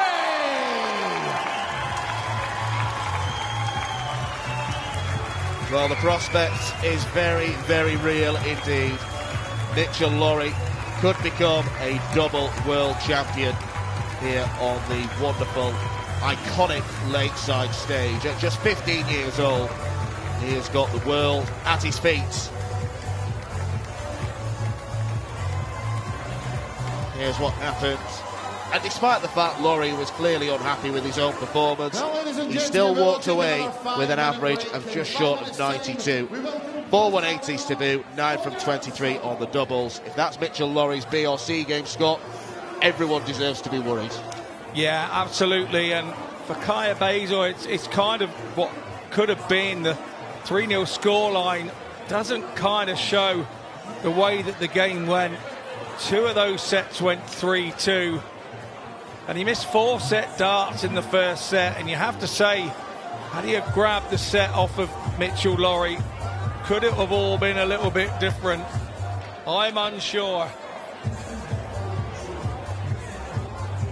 But what we do know is that this man, Mitchell Lawrie, or this kid, Mitchell Lawrie, has the biggest day of his darting life so far tomorrow. He certainly does. It is a double World Championship final that Mitchell Lawrie has to look forward to tomorrow. Huge, huge congratulations. You're through to 2 finals here at Lakeside this year. That's not too bad, is it? You're having a good week. Yeah, having a great week, to be honest. I got under pressure again, to be honest. He came out, I think he was a bit mad in the third set, and he just started off like a train. And then I played darts. I started to play darts, and then I won the third set and won 3-0, thankfully. I know you and Kaya Mitchell, you know each other really well. You're really, really good mates. Just a word on his performance and the week that he's had here at Lakeside. He's had a great week. He should have beat me in the first set. I had chances. I'm not big-headed, but if I get a second chance, I'm confident that I will take it. I thought I was going to take the first chance, to be honest, but he gave me that second chance, and I knew I wasn't missing as soon as I walked up to that hockey. And look, you've had a really busy day. You played 1 semi-final in the Men's Open earlier today, another semi-final tonight. How are you feeling? You tired, or are you all good? Nah, I'm great. I didn't get my Chinese on Wednesday, so I'm going to have my Chinese now. I'm going to go and enjoy my Chinese, just sit and chill. I've got my pal staying with me tonight, and then up for it tomorrow. Is it all nighttime sessions? I want to say it's all nighttime sessions. I hope it is anyway. And then I get a bit of time to chill before I come to the venue and just practice again. You mentioned the Chinese. Just remind us, what's your favourite order? Is it salt and pepper chicken? Yeah, salt and pepper chicken, salt and pepper chips and spring rolls. Has to be done. Well, Mitchell, you've had a fantastic day here at Lakeside. Huge congratulations. We will see you in both finals tomorrow. Well done. Thank you very much. Thank you.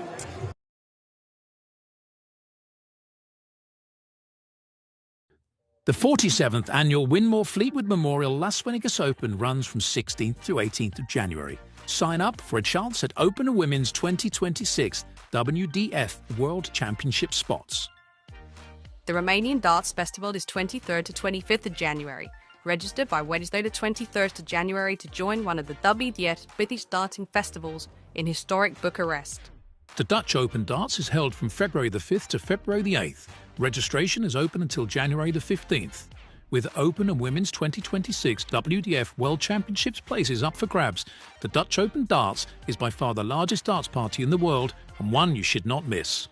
The Irish Open, Irish Classic and Killarney Open take place in November 2026. The WDF's second biggest festival offers more chances for 2027 World Championships qualification. For more details on each tournament, visit the link in the description.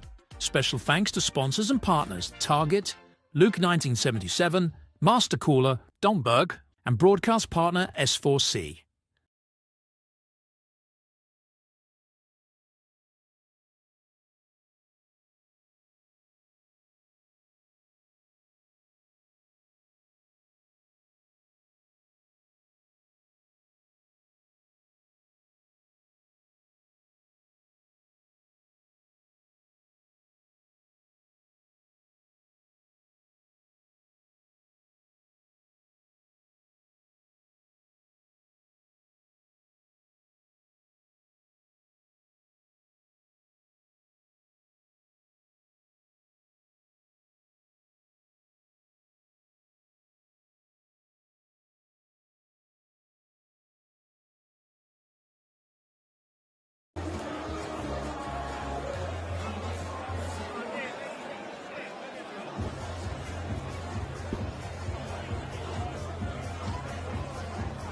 It's time for girls semi-final number 2 here at the 2025 WDF Lakeside World Championship. And we welcome to the stage one of our Lakeside World Championship qualifiers. A winner of 2 Europe Cup Youth Gold medals from Turkey, Zehra Gamey.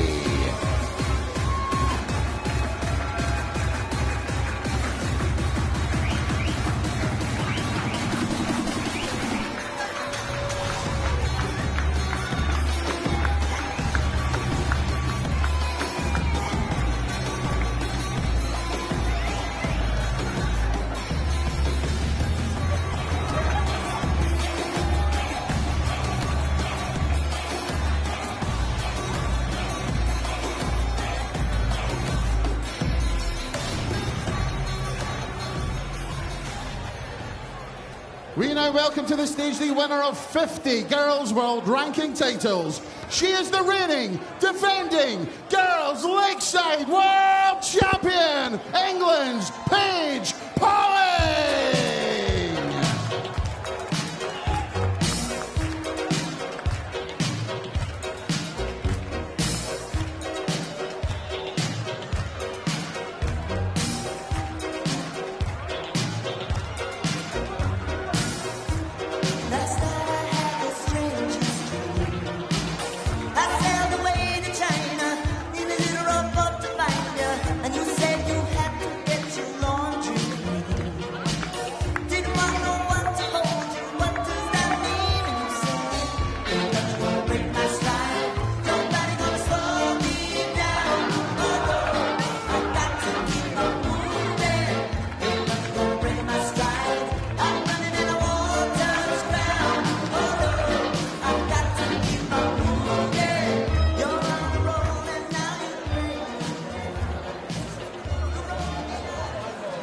Just seen 2 of the best youngsters in the Open Youth World Championship go toe-to-toe on the Lakeside hockey.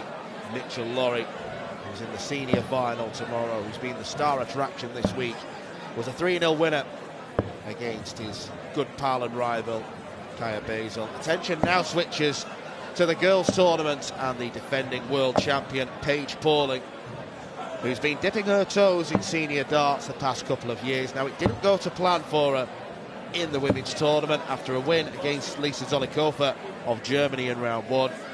She went up against the player she beat in the final last year in the girls, Sophie McKinley. The young Scot getting her revenge with a 2-1 victory. But this is the bread and butter as far as Pauling is concerned, as she looks to add First set, first to a huge tally of youth titles, more than 50 of them. Zaragemi of Turkey is her opponent in the semi-finals. Rebecca Allen awaits in the final tomorrow. Laura Turner alongside me in commentary for this one. And Laura, Paige has just been ridiculously dominant in the girls' scene the past few years. You expect her to win this one? Everything points towards it. We have met one time previously, back in 2024 at the World Open held in Hungary. Paige Pauling that got the better of Gemi there. I'm interested to see how she performs. She's a player that we haven't seen a great deal of. She has represented Turkey on several occasions. She's had some success beating the likes of Paige Pauling and her pairs partner Hannah Meek to the title back in 2023. She was a runner-up in the singles that year too. She lost to a name that is very familiar to this tournament in Aurora Focasato, and that was at the age of 14. So she's been around it, but we just haven't seen her do the tour, so to speak. We have seen Turkey in recent months and years start to develop some really good young players. Now, in the WDF Europe Youth Cup tournament held every year where teams of nations go, this was in Assen in the Netherlands. And Team Turkey beat England in the final, a team that included Paige Pauling and Ruby Gray, who was defeated in the semis earlier today. 60, Paige Unicorn 140. So it's a developing nation in darting terms. Yeah, and that's backed up by the fact that we had Emin Dersan in the 86. Women's tournament, another player to come through Turkey's youth system.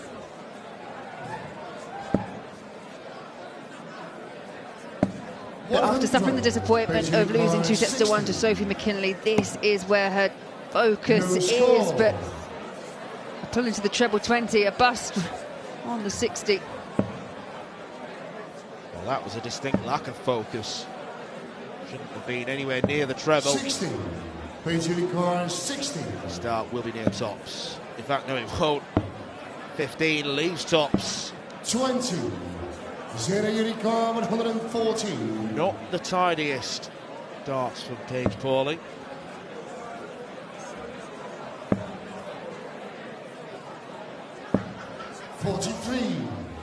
Paige Unicorn 40. Just to tidy up this first leg. Yeah, that's King shot in the no first issue in the end for Paige Pauling. Second leg is zero to through first. King.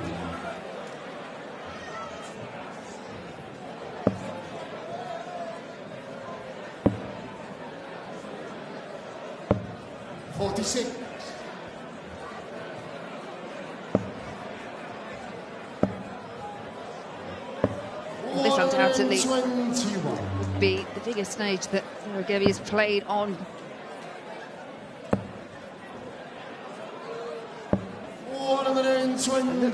Posed up there on the Lakeside stage.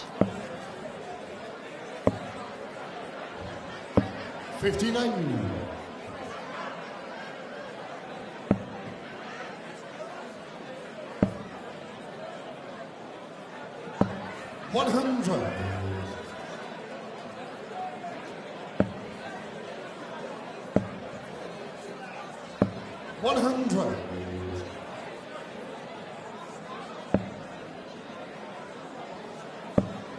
Decent enough response from Zara. 42. First 3 scoring visits in the match were all in the 40s. And when you're playing up on the big stage like this for the very first time, in front of a packed crowd as well, it can be a very daunting experience. 81. This will be a totally unique environment, atmosphere. You've got the cameras, you've got the crowds involved. Paige Pauling much more accustomed to playing in this type of venue. 60. Paige Magic Unicorn dart. 140. Yeah, the rule is the point has to be touching the board. Although it bounced out, it kind of bounced back in again. We talk about 60. bounce outs, we don't talk about bounce ins Zero very often. No, it's a rather unique one. Just imagine if she follows that with bull double 16. Too much to ask for one visit. 84, Beijing car 80.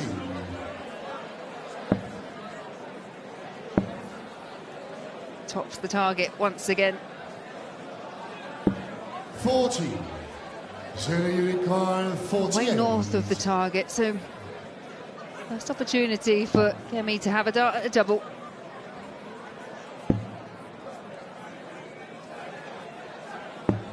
$32. Well thrown darts, but 40. just shy of the target.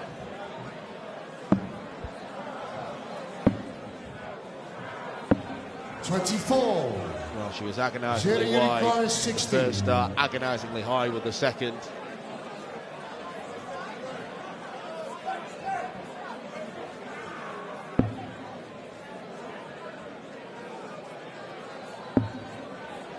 Big step over, steps back to the middle of the oki. This came short in his second leg. Zeraki. Third leg is paced the field first. Kim. 99. I think it's great we're seeing players from different nations. Obviously, I mentioned Aurora Focasato, who's won this title previously. 60. She's the only non-English player to have picked up the Girls' World Championship title. 58. And Paige Pauling, the only remaining champion left out of all of the tournaments. 100. Yep, we had a defending champion knocked out last night in Shane McGurk in the Senior 99. Open. Archie Self was beaten by Florian Price in the Open Youth. And Beau Greaves opted not to attend, so Paige Pauling 40. looking to fly the flag for the class of 24 here.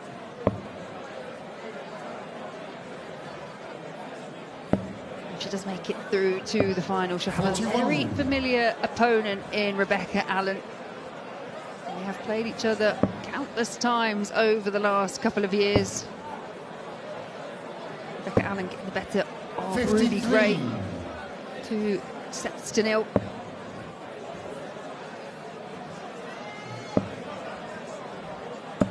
One of them 40.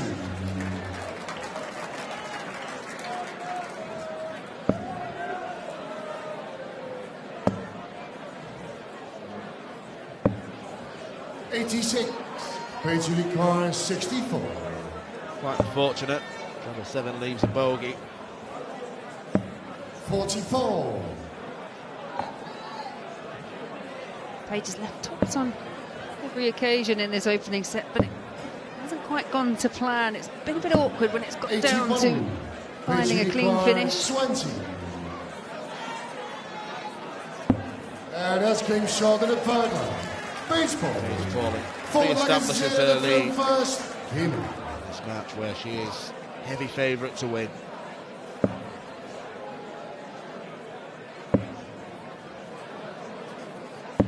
$81.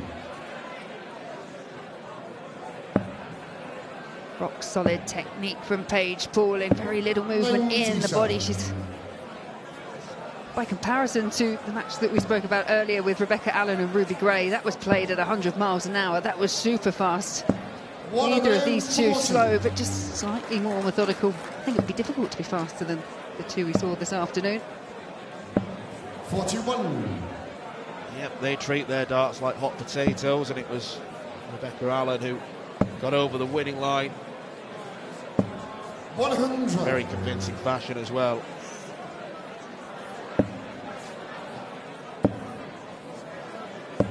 $133. Big visit. It was a needed visit for Paige Pauling. It's a great response from Gemi. 60.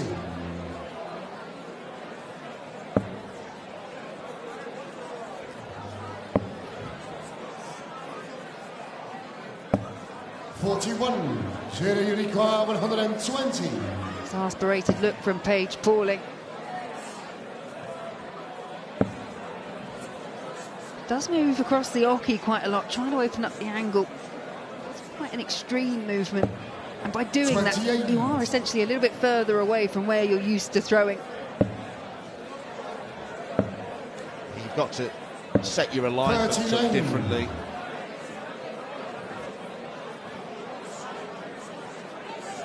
Zero you require 92.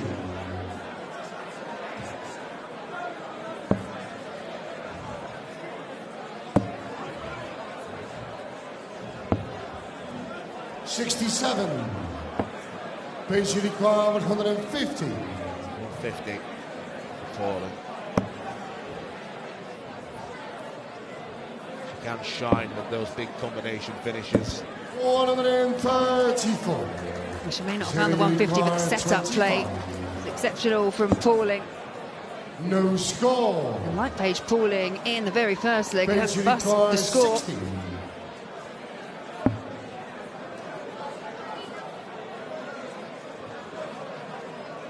Has to reset. Burn a dart to get to a double. Double of choice is double two. 12. Zero you require 25. Was a set-winning opportunity for Paige Pauling. A little bit of a mess of it. This time, Gemi opting for a different route.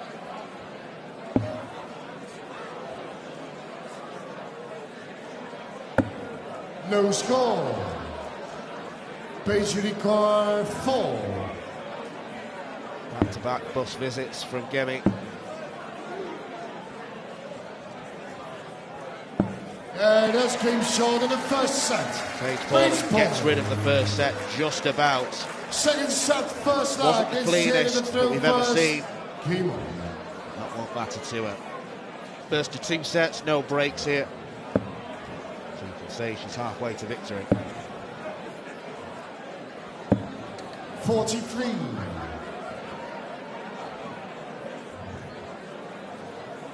I do wonder sometimes if there's just that additional bit of pressure on players when they come back into a venue 120. and they've got that title to retain.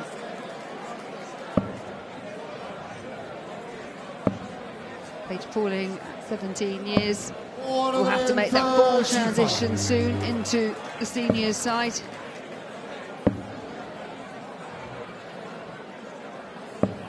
$80.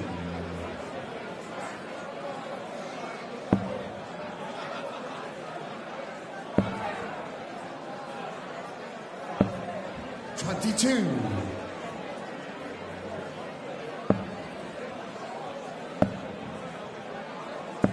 $100.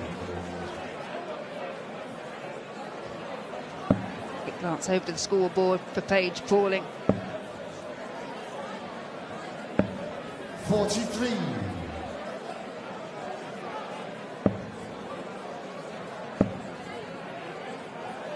$60.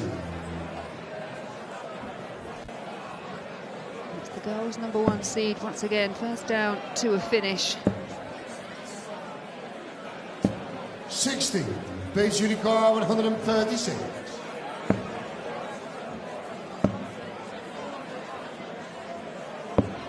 $42. I should say about Paige Pauling and the fact that she's got an excess of 50 youth titles that she's accumulated over the last couple of years, but she's also picked up 6 on the in the senior side, 3 in 2025, including that prestigious British Open. She's definitely making the transition from girl to woman, proving that she's just as competitive with those more experienced. Double 18, Zara Gemi to get her second leg on the board and first in this set. 75. It was a great effort, but just the wrong side of the wire.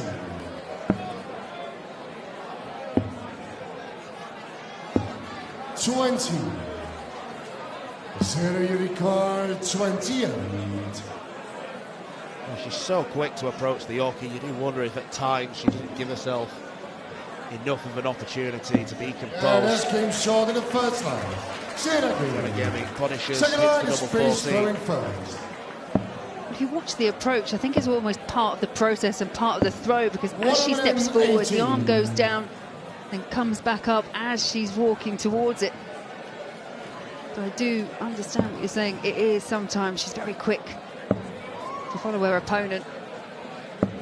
81.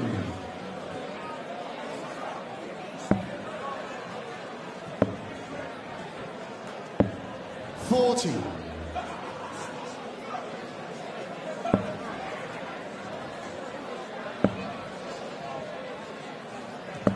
One of them 40.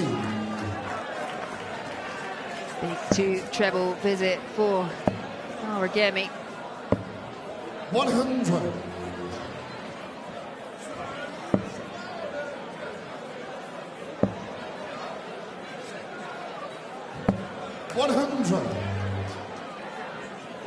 Zara was one of two players to come through the last chance qualifier back in Hungary. 83. The World Darts Festival week where the World Masters World Open took place. Had to win 5 games to get through, so it was a brutal schedule to earn her place on this stage. Looking to make the most of it. 45. The chance has presented itself. 80. That's double 10. Just recomposing herself. Oh, is that awkward? She put one over the top. Well, she's got over the top, but still the wrong side of the wire. 15.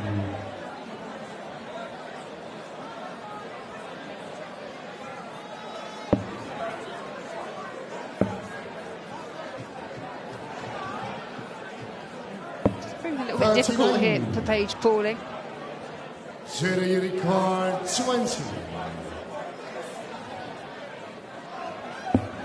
This came short in the second line. 16 dart leg for Zaragemi. The breaker throw as well. In a set she must win.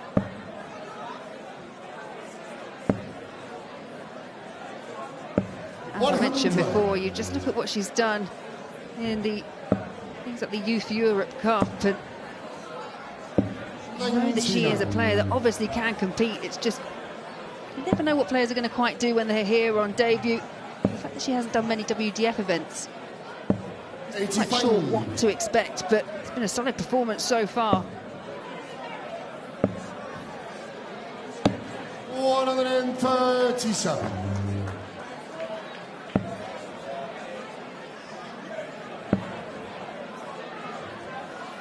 And you mentioned the difficult way of qualifying as well, the qualification process.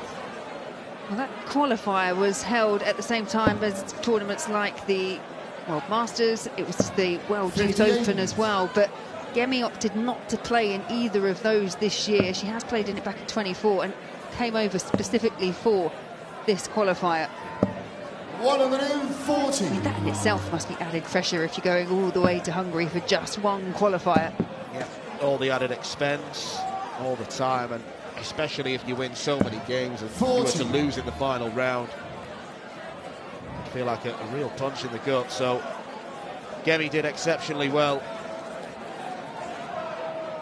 This is not a typical Paige Pauling performance.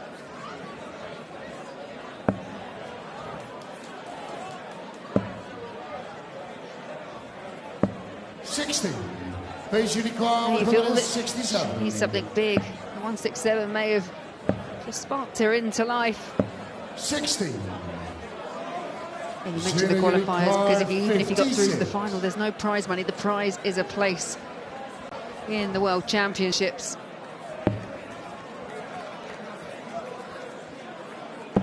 That came short in the second set. Well, it's 3 legs on the bounce. Third and final set. First line, the space of throw first. Wins the second set.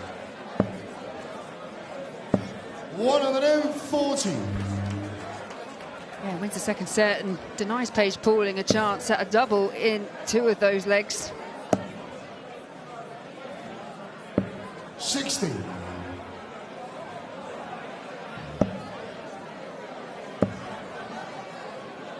One of them 14.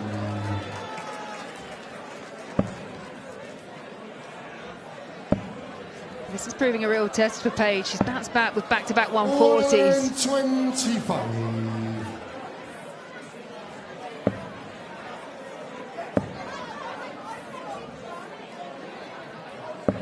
16.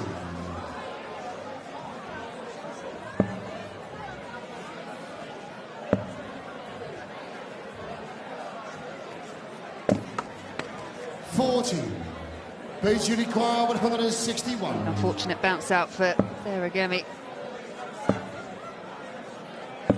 137. Much more like it from Paige. 13 darter on the cards. 16. Paige, you require 24. Double 12 the target. Yeah, that's game and shot there it in the is. first leg. Paige Pauling. Baseball. The best leg of the match so far. Second leg is here to the There's one way first. to brush off the disappointment of losing a set to nil by pinning a 13 darter in the opening leg. 81.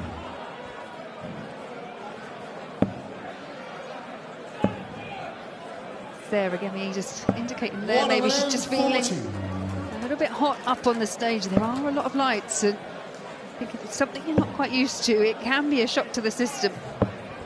53. And that's the thing, it's winter outside, but when there are more people in the crowd, this is the busiest session we've seen all week. 85. All the lights. Always going to increase in temperature. When it increases in temperature, it makes things that little bit trickier. Yeah, there's another element as well. It's that addition of maybe a little bit of pressure as well. I remember when my daughter first played her first ever county game, just a local county game, and the first thing she went, I don't know why, but I feel so hot. And I'm like, well, yeah, that's because you kind of panic stations set in. 100. I know you've said that perhaps one of the hottest venues you've ever played in was only 6 months ago, the Penny Darren Social Club, and it was the Six Nations on S4C. I mean, the heat there was ridiculous. What does it 41. Do to you when you're up on the hockey when it's so hot? From a very physical point of view, obviously, you know, you're sweaty. It's harder to hold your darts depending on how much grip you've got on a barrel. But it's just it's uncomfortable as well. It was pretty stifling. 60. Penny Darren, it was an unusually hot weekend. So you had the heat from the outside, plus the low ceilings and the lighting for the TV company as well. It was just the combination of things. I mean, you were sat in the back room and that was hot enough, but under the lights, it was intense. A lot of ice water was consumed. I felt like I should have done some kind of heat-based training before I had arrived to the venue. Double top. 38. That's a wide. Yeah, Paige Pauling persevering with the tops, but it has not been kind to her. Zero Unicorn 80. Saragemi looking at 80. Had a go at this once before. That's this time nails it in second two. leg. Saragemi. Third leg is spaced through first. King. Paige now looking to hold her throw. 100.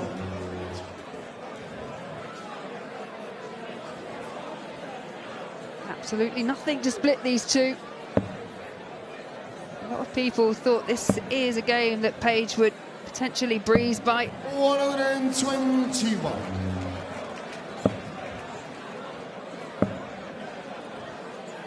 60.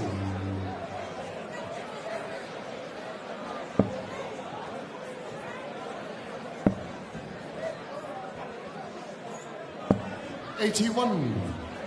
Saragemi is making this highly competitive, and if she can do what not many people would have predicted, we're guaranteed 4 new world champions tomorrow. Yeah, it's a real test for Paige Pauling, and all credit to Gemi.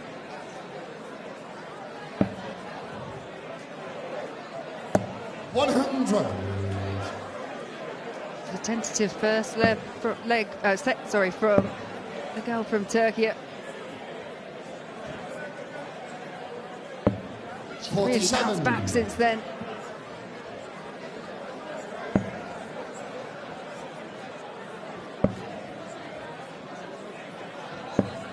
76.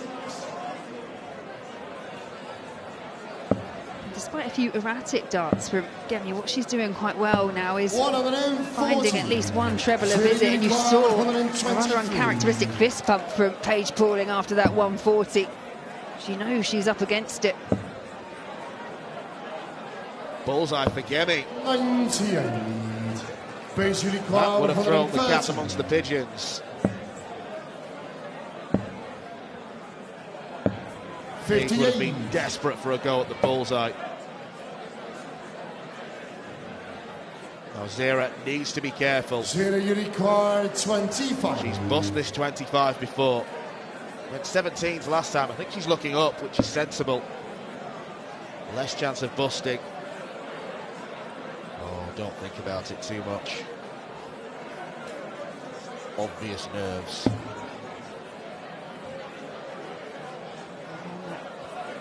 Exhale of breath. 17. She had that slight move across the oche again, and it was about 72. The distance that she missed the double four from. 15 or treble, surely. Oh, and she can't even get that.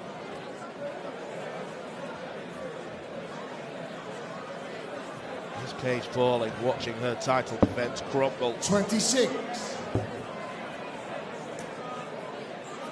Zera Uricard 8.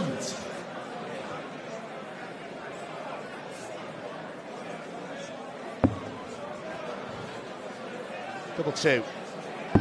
That's game short. Zera Gemi is on the brink of causing a shock. Fort Larkins, Zera the field first. As mentioned, Paige Pauling looking to try and defend the title she won 12 months ago.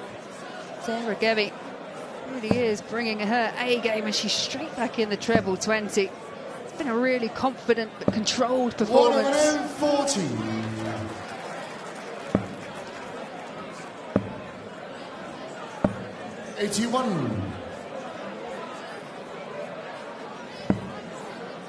Paige, she will be feeling it up on the stage, but still looking focused and composed.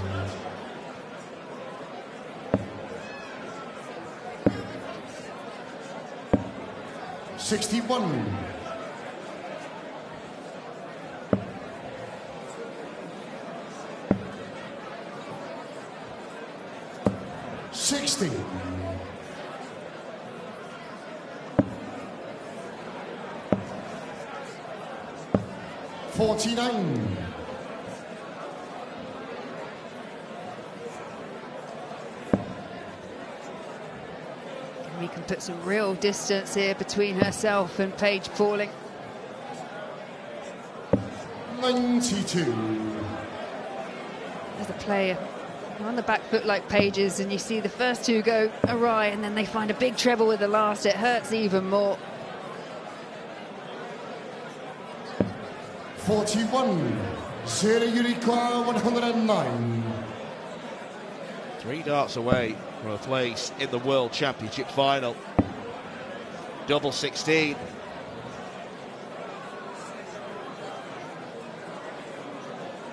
Literally hot under the collar. 93. As a match dart, it's come and gone for Zera Gemi, but Paige Pauling desperately seeking out a treble. 59. Gemi has plenty of time. Well, she's got plenty of support from her corner. They've made the long trip over from Turkey. And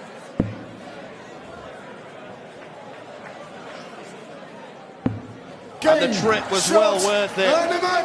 The defending champion has been dethroned. We are guaranteed to have 4 new World Championship winners on the Lakeside stage tomorrow. Paige Pauling was expected to get the job done, but she was unable to do it. She's furious as she marches off the stage and back into the practice room. Please keep your applause going for Paige Pauling.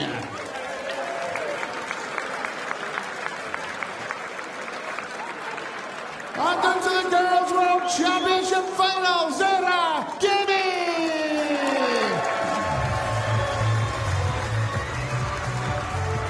Well, at just 16 years old, Zara Gemi is about to have the biggest darting match of her life. Rebecca Allen of the Republic of Ireland is up next. There was a 19-point gap in the averages in their only meeting since. Zara Gemi has clearly massively improved since then. He's heading over to her people. Big hugs all around with her manager. Family and friends also present. What a moment it was for Zara Gemi. And a moment that I don't think many of us would have predicted, Laura. No, perhaps not Paige Pauling. She was the #1 seed. She came in as the firm favourite, but you can see Zara Gemi have out-averaged her, out-tonplussed her, and then those 7 out of 23 on the outer ring. It was more than enough to get across the line in the end, but yeah, full credit to Zara Gemi here on debut, and takes out the reigning youth girls world champion in Paige Pauling. Well, it feels like it was a shot to nothing for Gemi. Paige Pauling looked relaxed and content before coming up on stage. And the first set, while it wasn't the cleanest start she's ever thrown in her life, it was won on double one by Pauling to go 1-0 up. But Zara Gemi fought back. She won all 3 legs in the second set. And there was that match-winning double A. Jubilation in the Gemi corner. She has earned her chance to become a girls' world champion at Lakeside.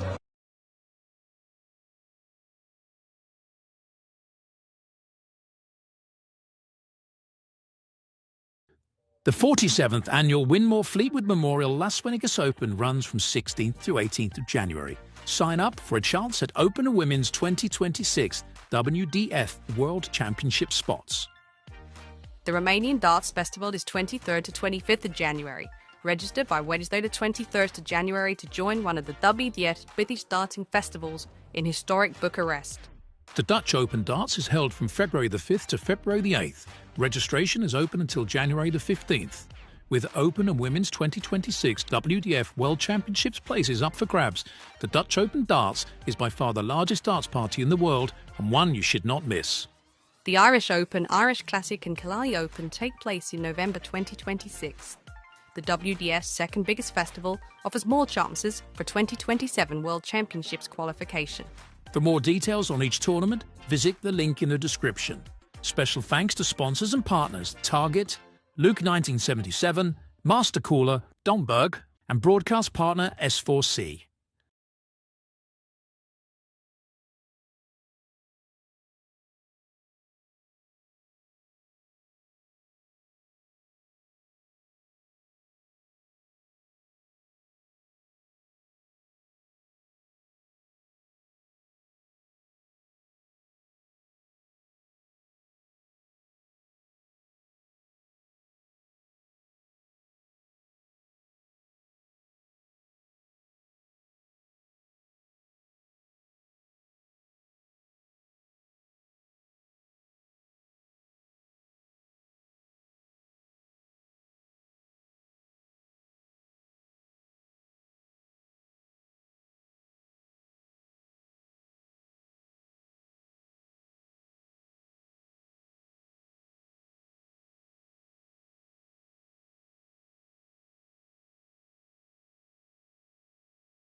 At the 2025 WDF Lakeside World Championship, this is the home of World Darts. This is Lakeside!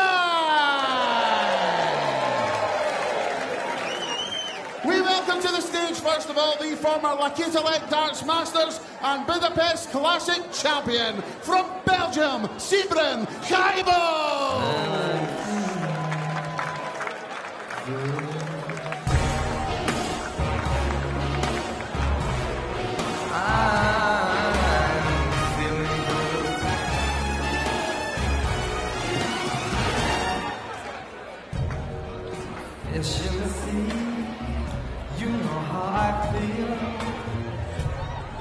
River running free, you know how I feel.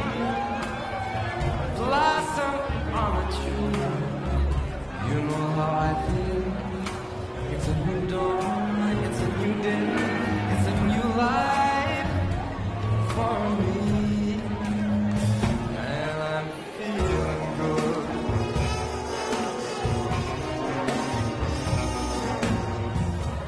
Dragonfly out in the sun.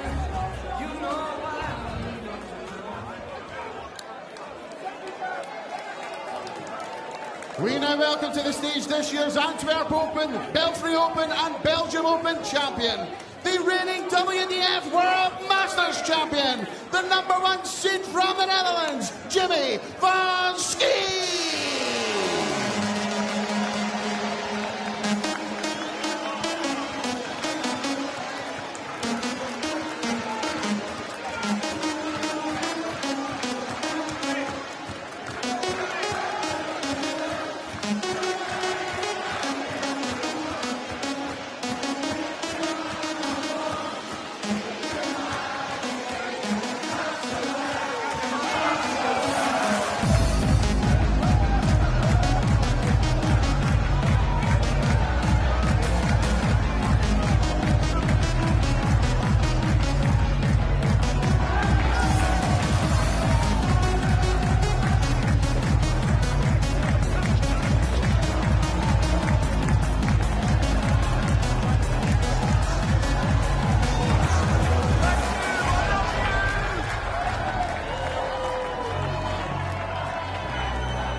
Super Saturday has its concluding game.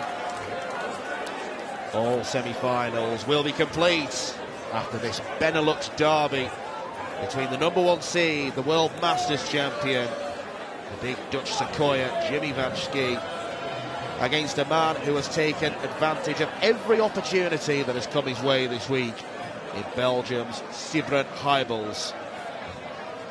Van Schie came here last year, well fancied by many, and he was beaten in the last 32 by Jarno Bottenberg.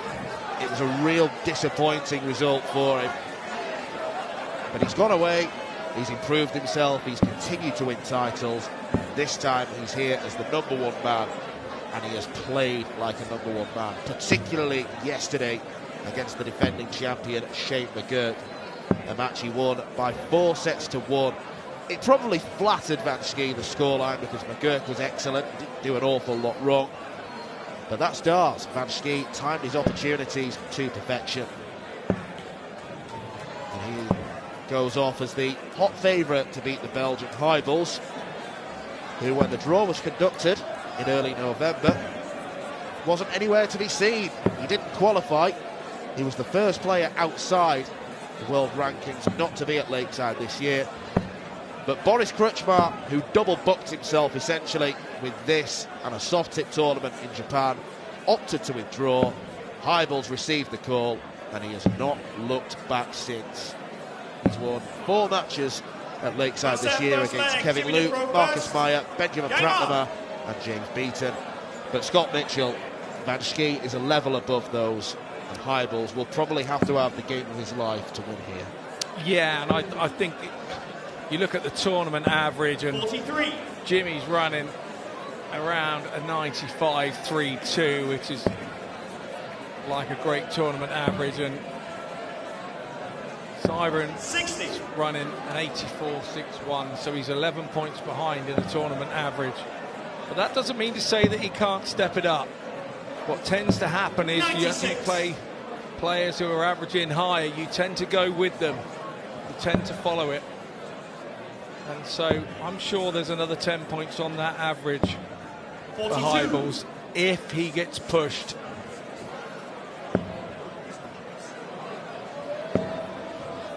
Yeah, the problem with Hybels this week is 60. that quite a few of his games have become a little bit scrappy. He's been embroiled in battles. Now, he's done enough to come out on top. As you say, Scott, 96. whether or not Van Schie is the type of player to bring extra levels out of Hybels, only time will tell. They were very friendly yesterday. 126. After he defeated James Beaton, Hybels said he'd be back in the venue yesterday evening to cheer on Van Schie against McGurk. They're good pals from the same 59. region of Western Europe. No friends now, though. Nah, you just got to have an hour or so off, haven't you? That's what you got to do. 100.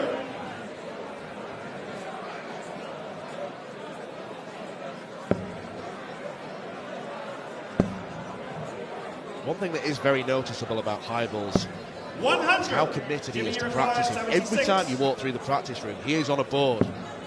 He's going through some sort of drill. Tops for Van Schie. That's a good start. Something sparkling and an 18 darter to get his semi-final campaign off and running.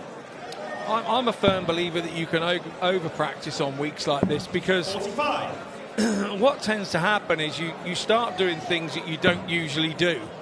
So you're hanging around the venue or whatever, and you think, oh, I just as well get my darts out and have a throw.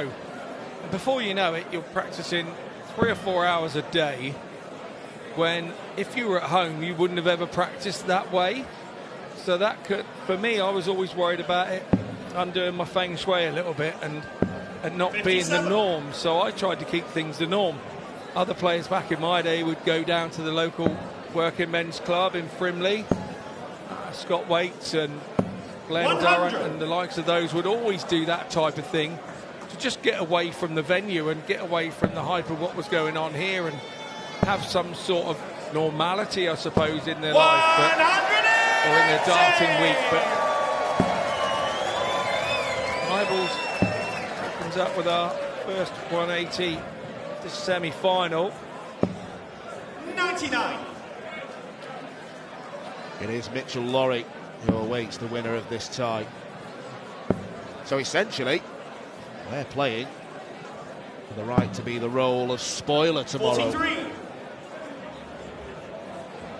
Because the press are going to be all over Lorry and that performance, and rightly so. 131.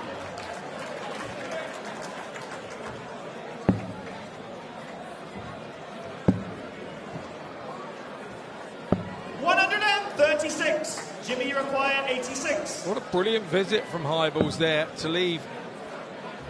He's going to go double 18. No, he went for the double 7. Game shot in the second leg. Jimmy Van Brilliant Schie. from Van Schie. Third leg, Jimmy to throw first. Game on.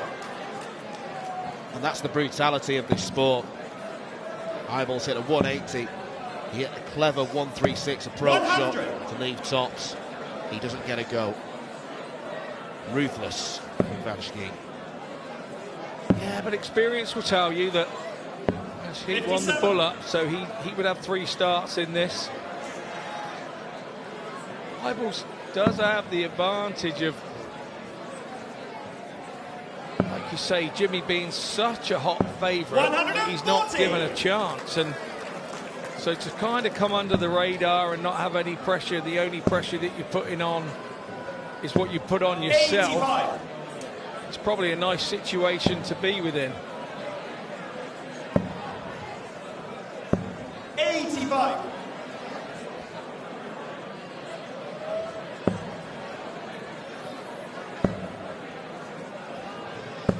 100.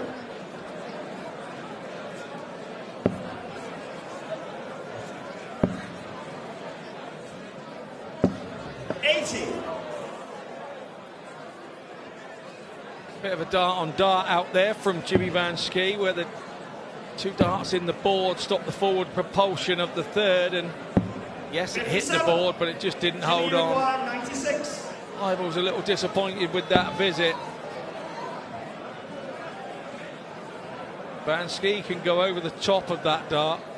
The advantage of being 6'9".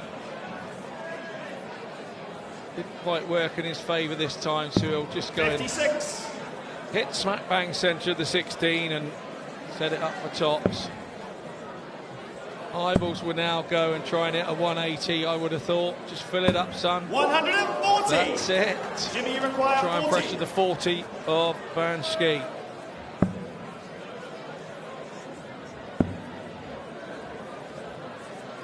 Yeah, all sorts of problems now. Tough double. Game shot What a problem. set. Jimmy Van Schie. Nothing, no such problem for Van Game Schie. He takes set number 1. 3 legs to nil. He'll be pleased with his opening set for sure, will Jimmy. 85. Well, it will be a worrying first set for Sibren Hybels. No darts at double. Van Schie particularly 93. ruthless in that second leg, the double 7 finish. One thing I will say is Hybels actually averaged his tournament average in that set. That will be the concerning thing for him. And Jimmy was well 100. under his tournament average. And like you say, not to get a dart at a double will be the worrying thing for 137. Hybels. Long way to go, though. Long way to go in this one. 98.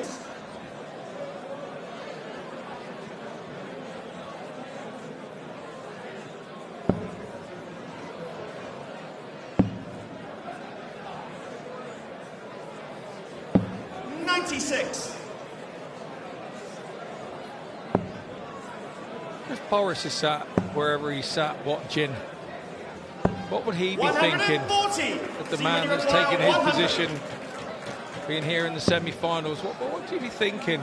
Have I made the right decision? 80. Jimmy He'd requires probably 70. be thinking he'd have taken that double 10. First dart missed by Hybels. 1 dart at tops. 50. Sebring, you require 20. Hybels for double 10, gets himself on the board, gets his first leg, Jimmy to throw first. taken into Game the on. second set. On his own throw. Jimmy puts the pressure straight back on.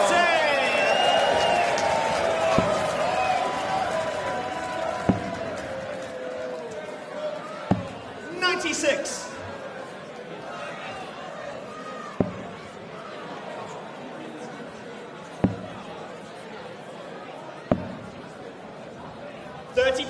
Check, 36.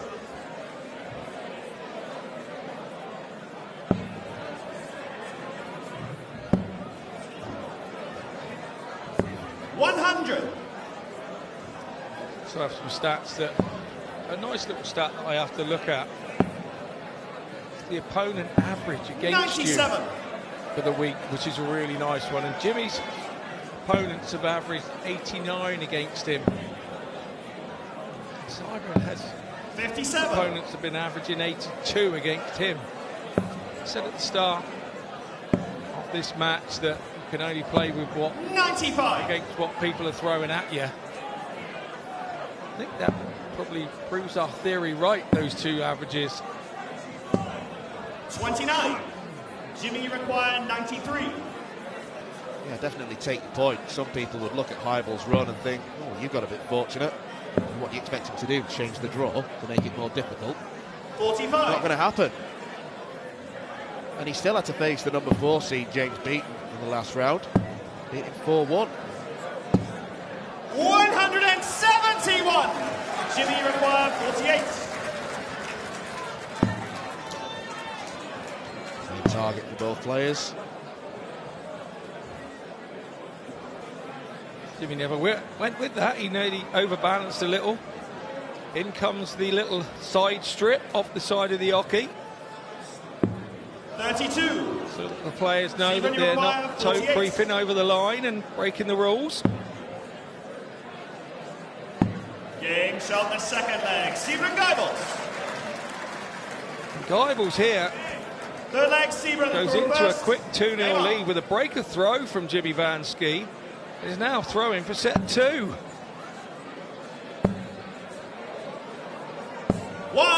Opens up with a 180.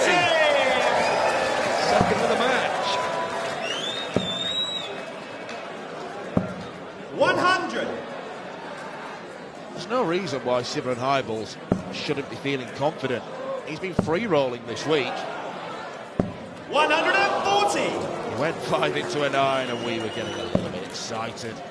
Tantalising prospect of perfection. 95. I'm not even going to boo that like they do in the crowd.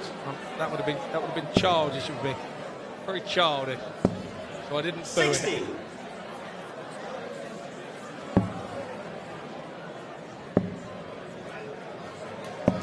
$139. Yeah, good visit there from Jimmy.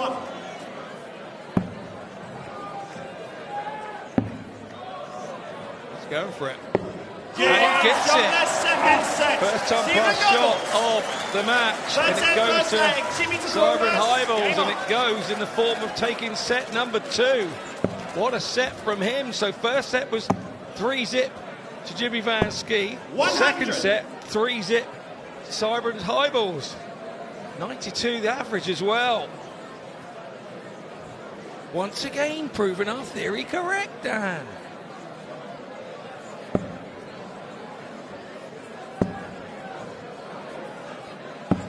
Sebring Geibels is planning to make a game of this.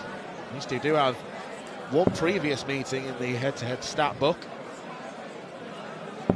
Only a couple of months ago in the Belfry Open quarter-final, Van Schie won 4-2. He went on to take the title. Good omen or not, we shall find out. 54. Yeah, nice work there, Miss Marple. Very good. Bit of detective work. 131. Co-commentator. Fantastic stuff.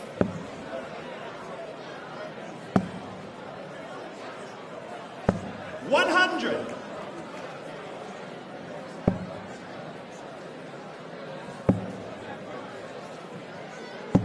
$134. Yeah, super visit that from Jimmy, and both looking very confident on their own throw from what I can say. 76. Now double top. Game shot the Van first Schie leg. back to winning Jimmy Van ways. Schie. Second leg, Sebring in the pro first. Game on. Nicely taken out on double top. 85. We'll occasionally have a change of ploy. He's got 56 left, 2 darts in hand. A lot of Dutch players like double 18, and 97. does occasionally go there. Tops was the chosen one this time. 121.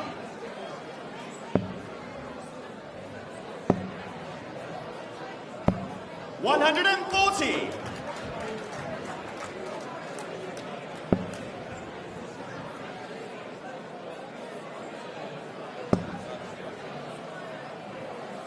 $29.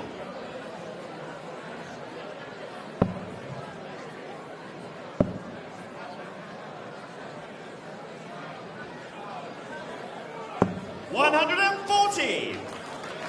Snarling at the board there, Jimmy Van Schie.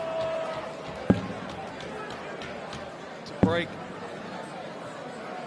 Throw. 96. Jimmy Second require time, broke him in set 124. 1.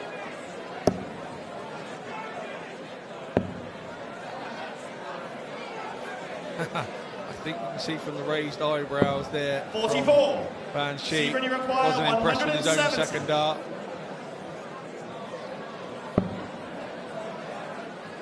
Oh, we'd have loved a 170. 105. Jimmy, you require 80.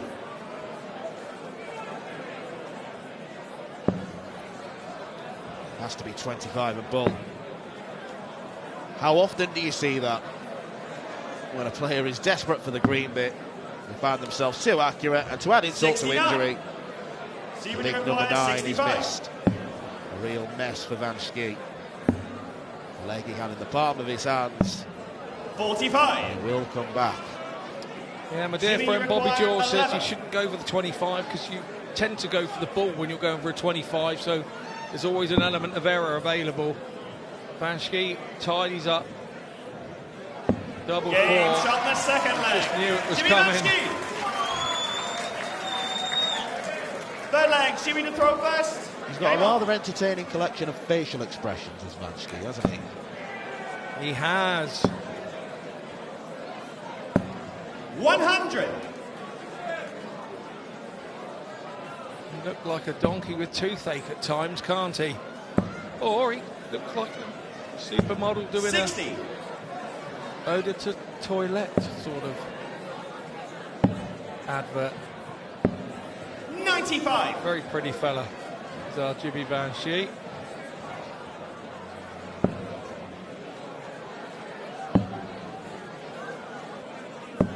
$93.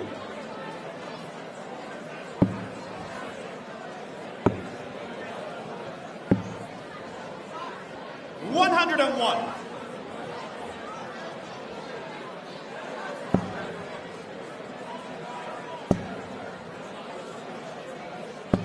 100. Just the one treble for Sibren. So Jimmy's in the box seat for us to continue the pattern. 165. 3-zip, 3-zip, and 3-zip. It does look like it's going that way, doesn't it? She wanted to get on with the job. 44. Jimmy, you He require comes 40. back for double top and set 3. Game shot in the third Takes it set. in 2 Jimmy darts. Van Schie. Full time first leg. Sebring to throw first. Game on.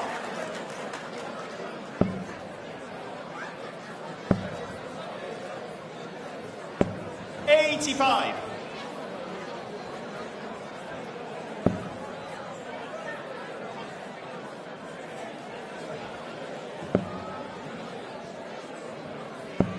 100. Real good crowd in today.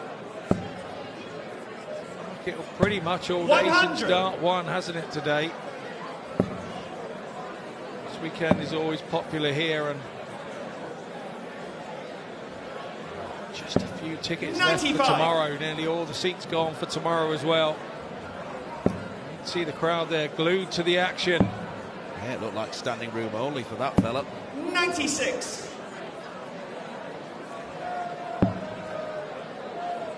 This is a great atmosphere when it's full, and 110. I know I'm biased, but finals day here is something very, very special. Special for the players. Obviously the atmosphere created by the fans. Very 59. knowledgeable dart fans that come to the Lakeside year on year.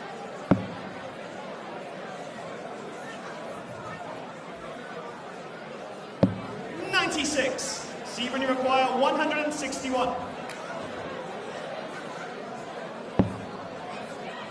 Treble 18. Bullseye, he's hit this once before. 136. Jimmy, you require Fabulous attempt. 100. He gave it a good go. He gave it a good enough go, enough to make Jimmy come back, have a sip of water, a wipe of the hands. Then he licks his fingers. Not sure about that, but it's worked.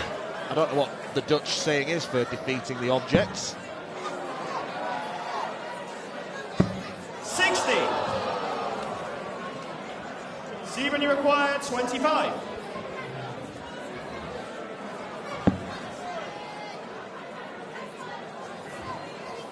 For double 4. Giving himself a talking to. Game shot in the first leg. And he listens Sebring to his own goggles. pep Second talk. leg, Jimmy to throw first. Game on. You have to say that's a very good save from the situation he was in. The fact that he got a dart at the 57. ball troubled Jimmy a bit.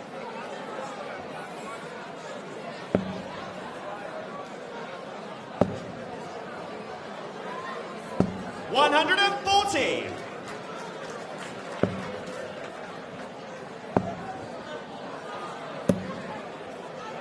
$140.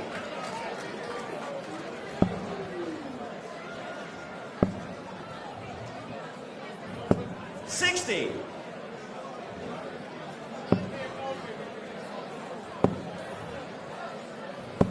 $60.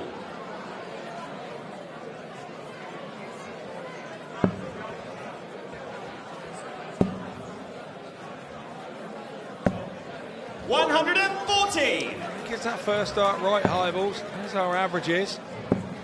92 for Van Schie. 100. 88 See when you for require Highballs. 161. Start treble 19, treble 18 for Ball.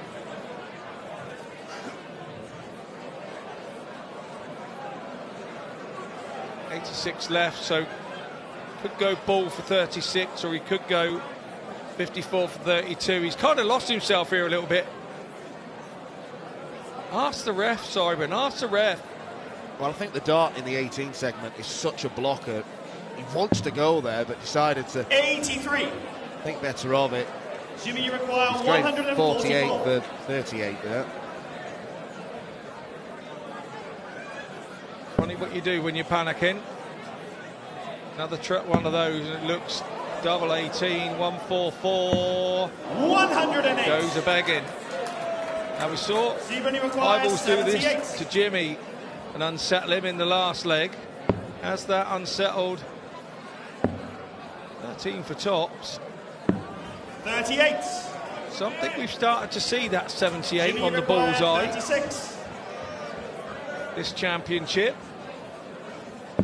Game shot the second leg. Jimmy Van Schie. Well, for the first time in this match, Third leg, both Stephen players Grove win first. legs Game on. in one singular set. I'm not too sure of the merits of going for the bullseye with 78. Yes, if you hit the ball, you leave double 14. 93. You go inside on that, it's double 7, it's awkward. It's fraught with danger. 180. The only one in danger after that visit was Sibren Eibels. Indeed. 81. I'm with you. I'm with you, mate, on that bullseye shot.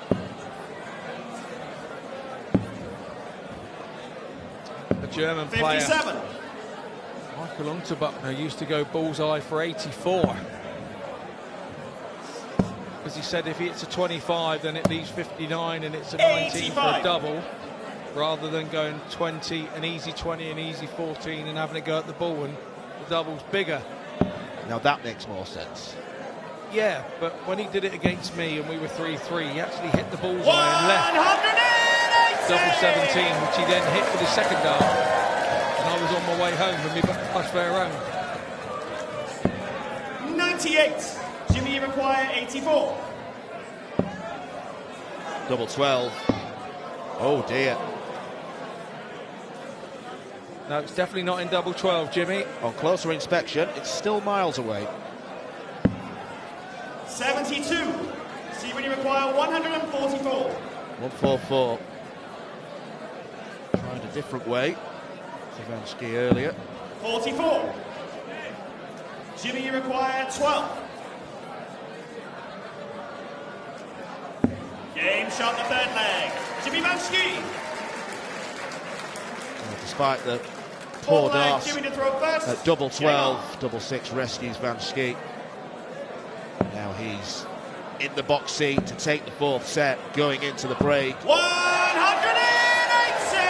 And Jimmy Van Schie knew he was hitting a 180 after the second dart. He gave the board a big grin. He felt in the groove. 91. 3 180s in 2 legs. Could it be 4? Yes. 180. Now he's starting to think. We're starting to dream. 93. Jimmy, you require Paul Lynn in 1990 remains the only man, the only player to hold darts on this stage. It's on.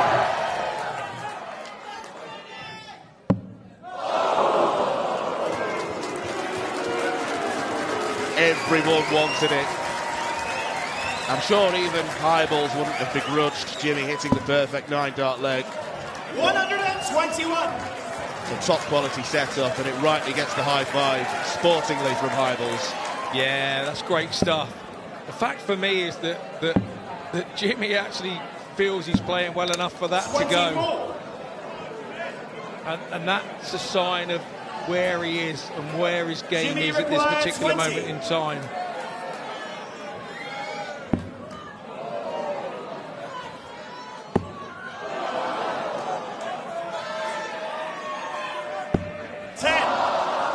Calm down, he has time. But I will say, how many times do we see players sometimes, and the disappointment of not quite achieving it, sometimes can see them ended up losing their leg. Jimmy required That's generally when you miss the 24. And your opponent is right up behind you and not on 2-3-5, such as Highballs is at the moment. 105. Jimmy required 8. Doesn't have as much time now. Game shot in the fourth set. Well, Jimmy that's Van relieving for Jimmy Van Schie. He is meaning business. 7 darts into a perfect 9. He ended up messing around a little bit on the doubles. He wants more raucous noise here at Lakeside to potentially cheer him on to a place in the World Championship final. Van Schie is now in full control of this semi-final contest. He leads Sipra Highballs by 3 sets to 1. It has been a good watch so far. The game played at a very nice pace indeed. Here's what we've seen so far in terms of the statistics. Van Schie outdoing Highballs in terms of the average. Both of them playing to type, if you will, in terms of what they've done so far in the tournament. 5 180s compared to 2. 9 from 25 on the doubles. Look at the gap there. 25 darts at doubles for Van Schie, only 7 for Highballs. And in fairness, when he's getting opportunities, he's taking them. The problem is, Scott, is that I don't think Sipra Highballs has the power scoring of Van Schie, so he's going to have to rely on mistakes. Everything along that stats line was exactly along that line. It is going to be his problem. Can he get his scoring anywhere near Van Schie at this moment in time? The answer is no. But the plus thing, as you say, is he has the confidence to hit the double if he gets there. But it's all the more important. He's got to get there. Well, the first 3 sets of the match were no dramas for the respective winners. There was the double 5 that clinched set 1 for Van Schie. A shake of the head from Sibram, but he did come back and landed a quality checkout on the bullseye. There it was, popped in the middle. The Belgian getting back on level terms. Van Schie won the next 3 legs to win the 3rd set, and there was that double 2 to ensure he goes into the break with a 2-set cushion. Jimmy Van Schie is more than halfway to victory. He leads Sipra Highballs by 3 sets to 1.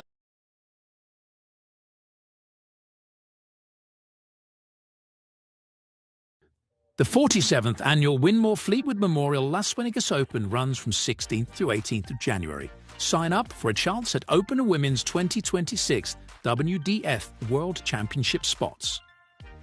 The Romanian Darts Festival is 23rd to 25th of January. Register by Wednesday the 23rd of January to join one of the WDF British darting festivals in historic Bucharest. The Dutch Open Darts is held from February the 5th to February the 8th. Registration is open until January the 15th. With Open and Women's 2026 WDF World Championships places up for grabs, the Dutch Open Darts is by far the largest darts party in the world and one you should not miss. The Irish Open, Irish Classic and Killarney Open take place in November 2026. the WDF's second biggest festival, offers more chances for 2027 World Championships qualification. For more details on each tournament, visit the link in the description.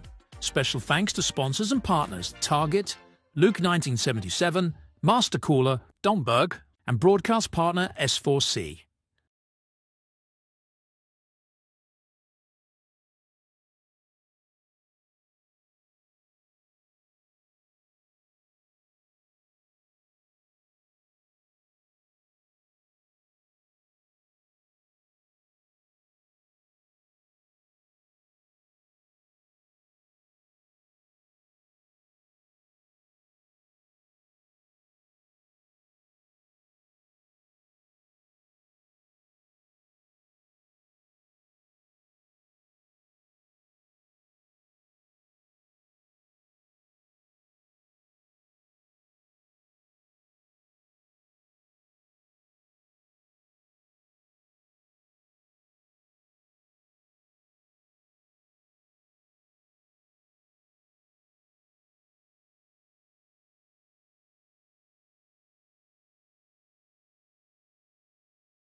It's a party atmosphere at Lakeside, and just imagine how loud it would have been if Jimmy Van Schie would have found the perfect 9-dart leg. It's the best effort, it's the closest effort we've seen. The treble 19 was a stretch too far for the big Dutchman.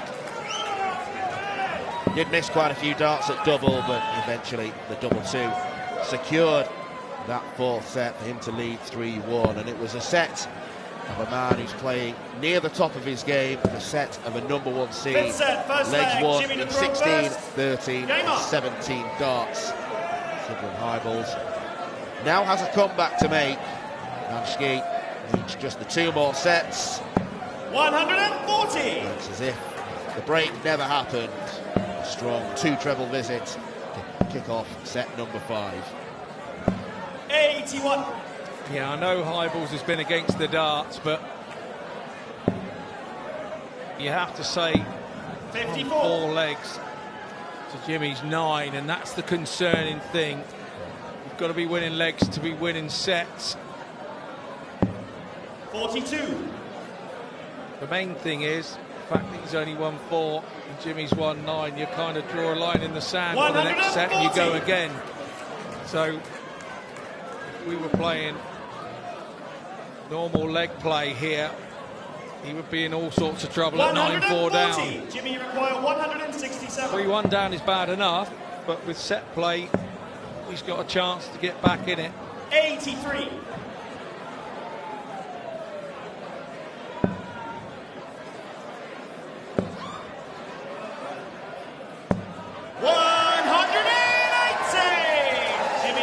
Van Schie's throw is under pressure.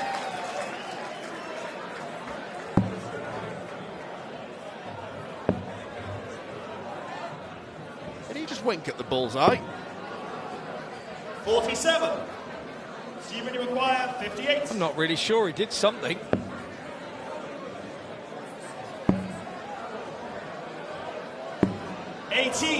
Now that's a worry for Hybels, because that's the bit that he has been good at. He created himself that opportunity with the 180, he didn't take it.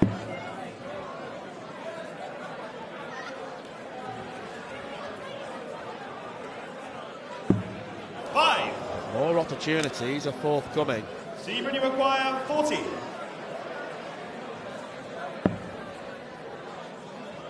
Double 10. 20. Now we see the frustration, because he knows at 3-1 down he can ill afford to miss any darts at a double, let alone 6. Game shot the first leg. Jimmy Manski. Jimmy tidies it up.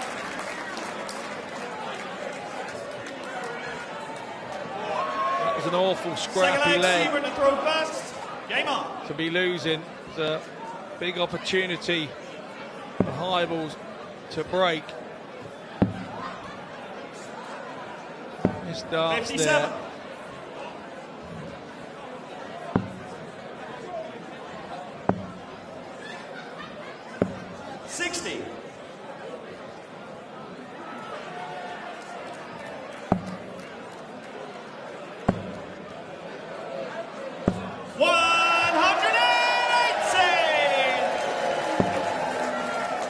Hybels is playing role reversal. He started to find that big story. 123. And yet he's already missed 5 darts at double in this set.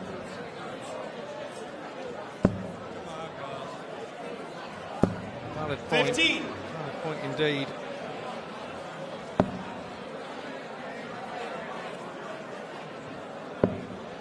Sarcastic thumbs up. Went with not 128. quite the same flourish as his compatriot Francois Schweyen, who's mastered that during the week. Saki thumbs up nonetheless. 57.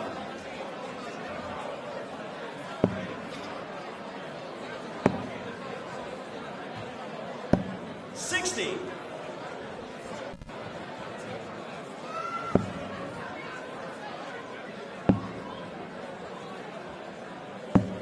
58.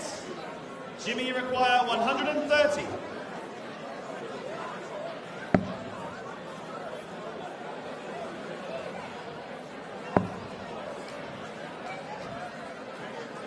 65. Stephen, you require 134. And Ski will probably expect to be back.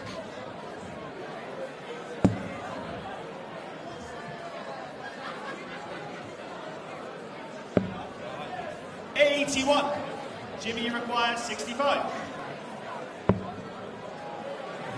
Tops for a 2-0 lead, and now double 10. 2-0 2-0 in the fifth set. Jimmy Manski.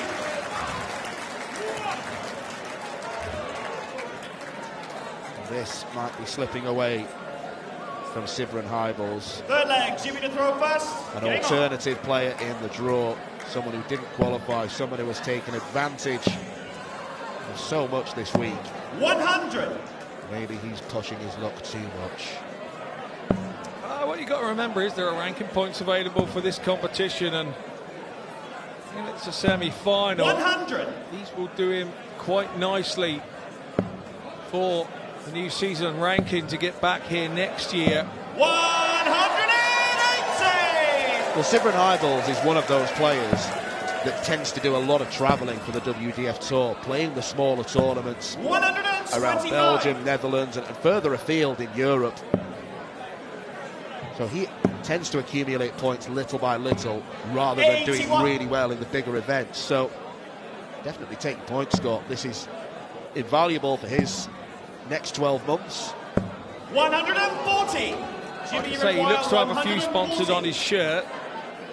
Obviously, this highlights what you're doing, making semi-finals of World Championships, and maybe another sponsor or two will come in and make life a little bit easier for him, so he can go to a few more and maybe do the bigger ones a bit further away. 38. Jimmy, you require 44. Game shot the fourth set. Jimmy Manski. Well, that 6 set was first simple. leg. Stephen to throw first. Game on. 4-1 Vanski. 93. Place in the World Championship final is beckoning.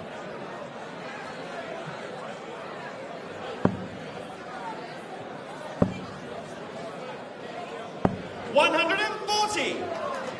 You can see he's in full flow now. playing to tight. 134. 93 average, somewhere around there he's running at the minute. 100. Vanski's one of those players who has a tendency to speed up when he's playing exceptionally well. 44. So when in full form, he's a joy to watch. Yeah, when he was younger, I remember seeing him playing at this type of pace. It's our 11th 180 in this match. 45. Jimmy, you require 81.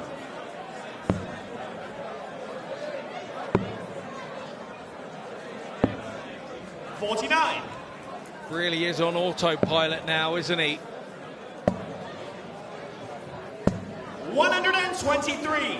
Jimmy, you require 32. Ivan presses the shot. He won't be expecting to get back. Little funny angle on that one. Just about got enough there on our extended hockey. That's kicked across again. He's going to have to go off the other end of that, I think, now. Hiding behind our scoreboard. He'll have to go top side. No score. Oh, look. Oh, it's gone in the weave of the 62. outer ring there.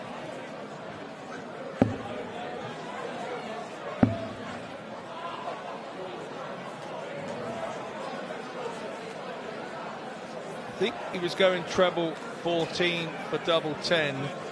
Hit the 11, went for another big single 11, hit the double. 33 scored, 29 42 left.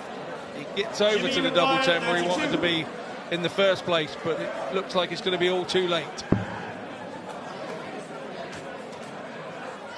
Game shot the first leg.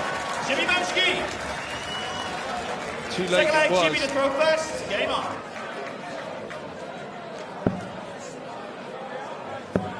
1, 2, and 3. 180. 97. Sped through that.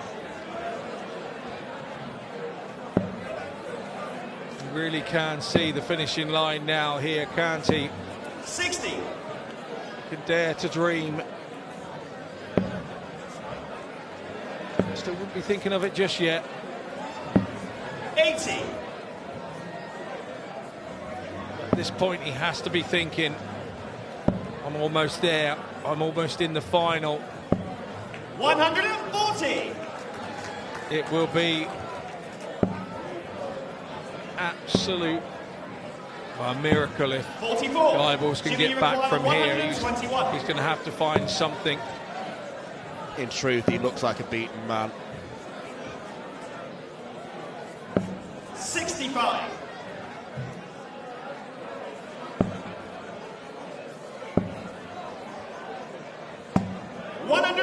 Yeah, he looks like he's just going through the motions, but still scoring well. 46. Seaver, you require 155.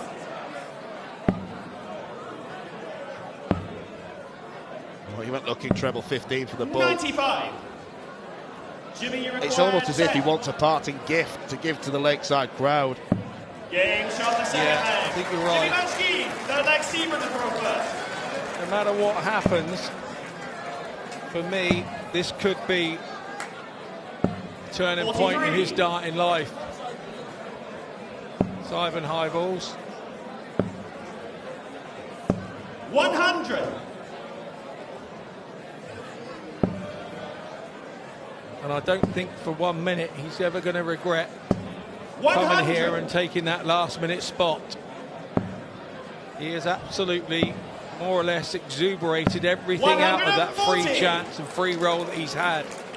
And he has to be given credit for that. He has to be given credit.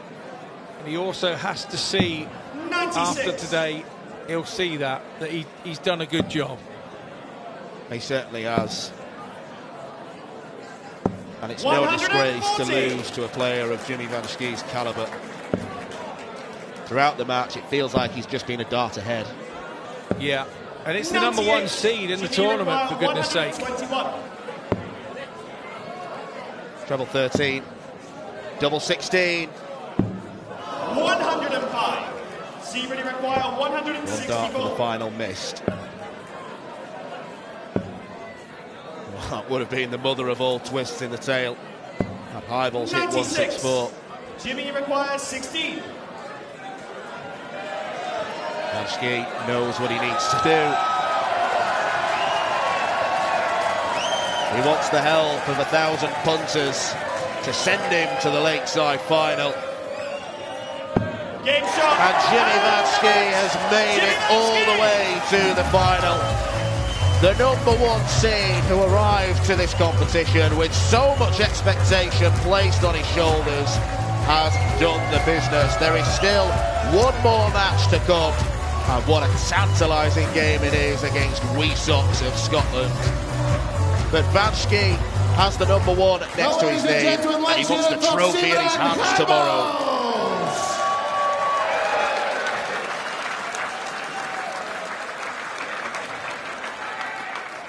And into the Lakeside World Championship final, Jimmy Vanski!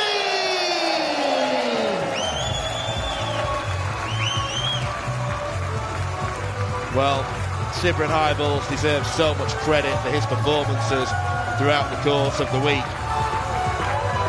He ground out results despite not playing his very best darts. Ultimately, he was outclassed by Vanski. He's winning an awful lot of new fans this week. Even the Cookie Monster wants a piece of the action. There's Jackie Goitals, Belgium's most famous darts fan, who will be disappointed. PDC Torquart holder Tavish Dubney in the crowd as well. 4 phenomenal matches tomorrow. We will crown But what 4 a match we're going to have tomorrow. What a match and what a display we had tonight from Vanski. Yeah, 13 darter to seal that as well. You know, he wasn't messing around. Class from the start to the end from Jimmy Vanski. Well, he ended up winning the last 9 legs of that contest. Only 4 of them belong to Highballs.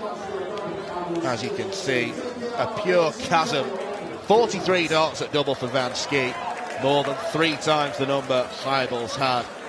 The power scoring was overwhelming for the Belgian. Vanski very nearly treated us to a perfect 9-dart leg as well. That would have been an extra cherry on top of an enormous cake. Well, the Dutch Sequoia was the big favourite coming into this contest. He was the bookies' favourite before the tournament begun, before a dart had been thrown. And he made his mark on this semi-final clash very early on. Highballs picked up his sole set, the second set, courtesy of that bullseye finish.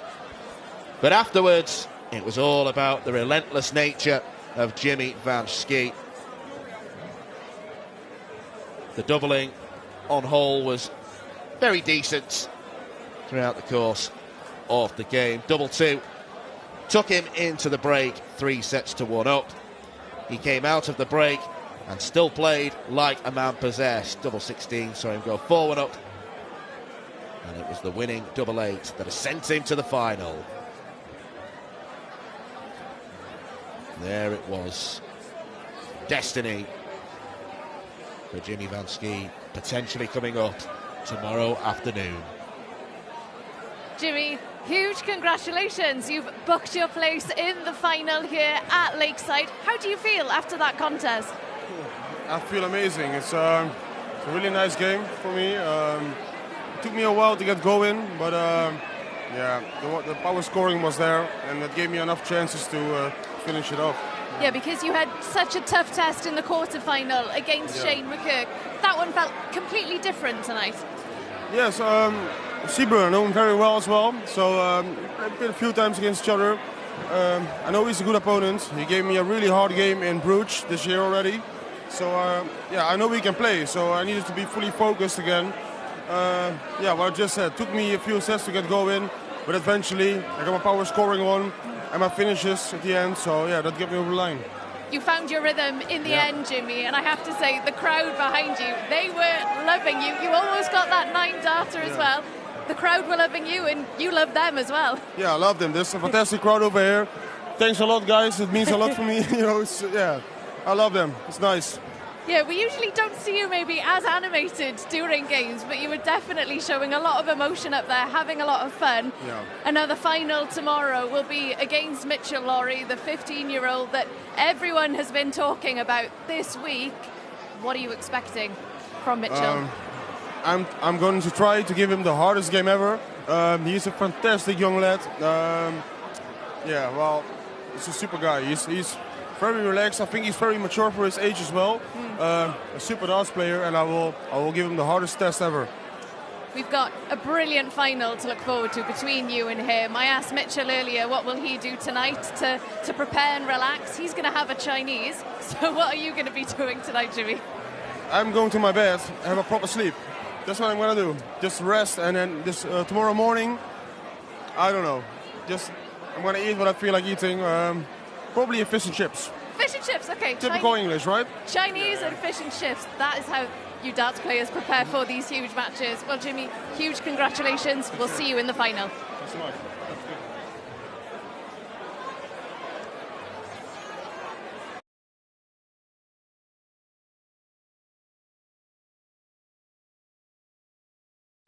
The 47th annual Winmore Fleetwood Memorial Las Vegas Open runs from 16th to 18th of January. Sign up for a chance at Open and Women's 2026 WDF World Championship spots. The Romanian Darts Festival is 23rd to 25th of January. Register by Wednesday the 23rd of January to join one of the WDF biggest darting festivals in historic Bucharest. The Dutch Open Darts is held from February the 5th to February the 8th. Registration is open until January the 15th. With Open and Women's 2026 WDF World Championships places up for grabs, the Dutch Open Darts is by far the largest darts party in the world and one you should not miss. The Irish Open, Irish Classic and Killarney Open take place in November 2026. The WDF's second biggest festival offers more chances for 2027 World Championships qualification. For more details on each tournament, visit the link in the description. Special thanks to sponsors and partners Target, Luke 1977, Master Cooler, Domberg, and broadcast partner S4C.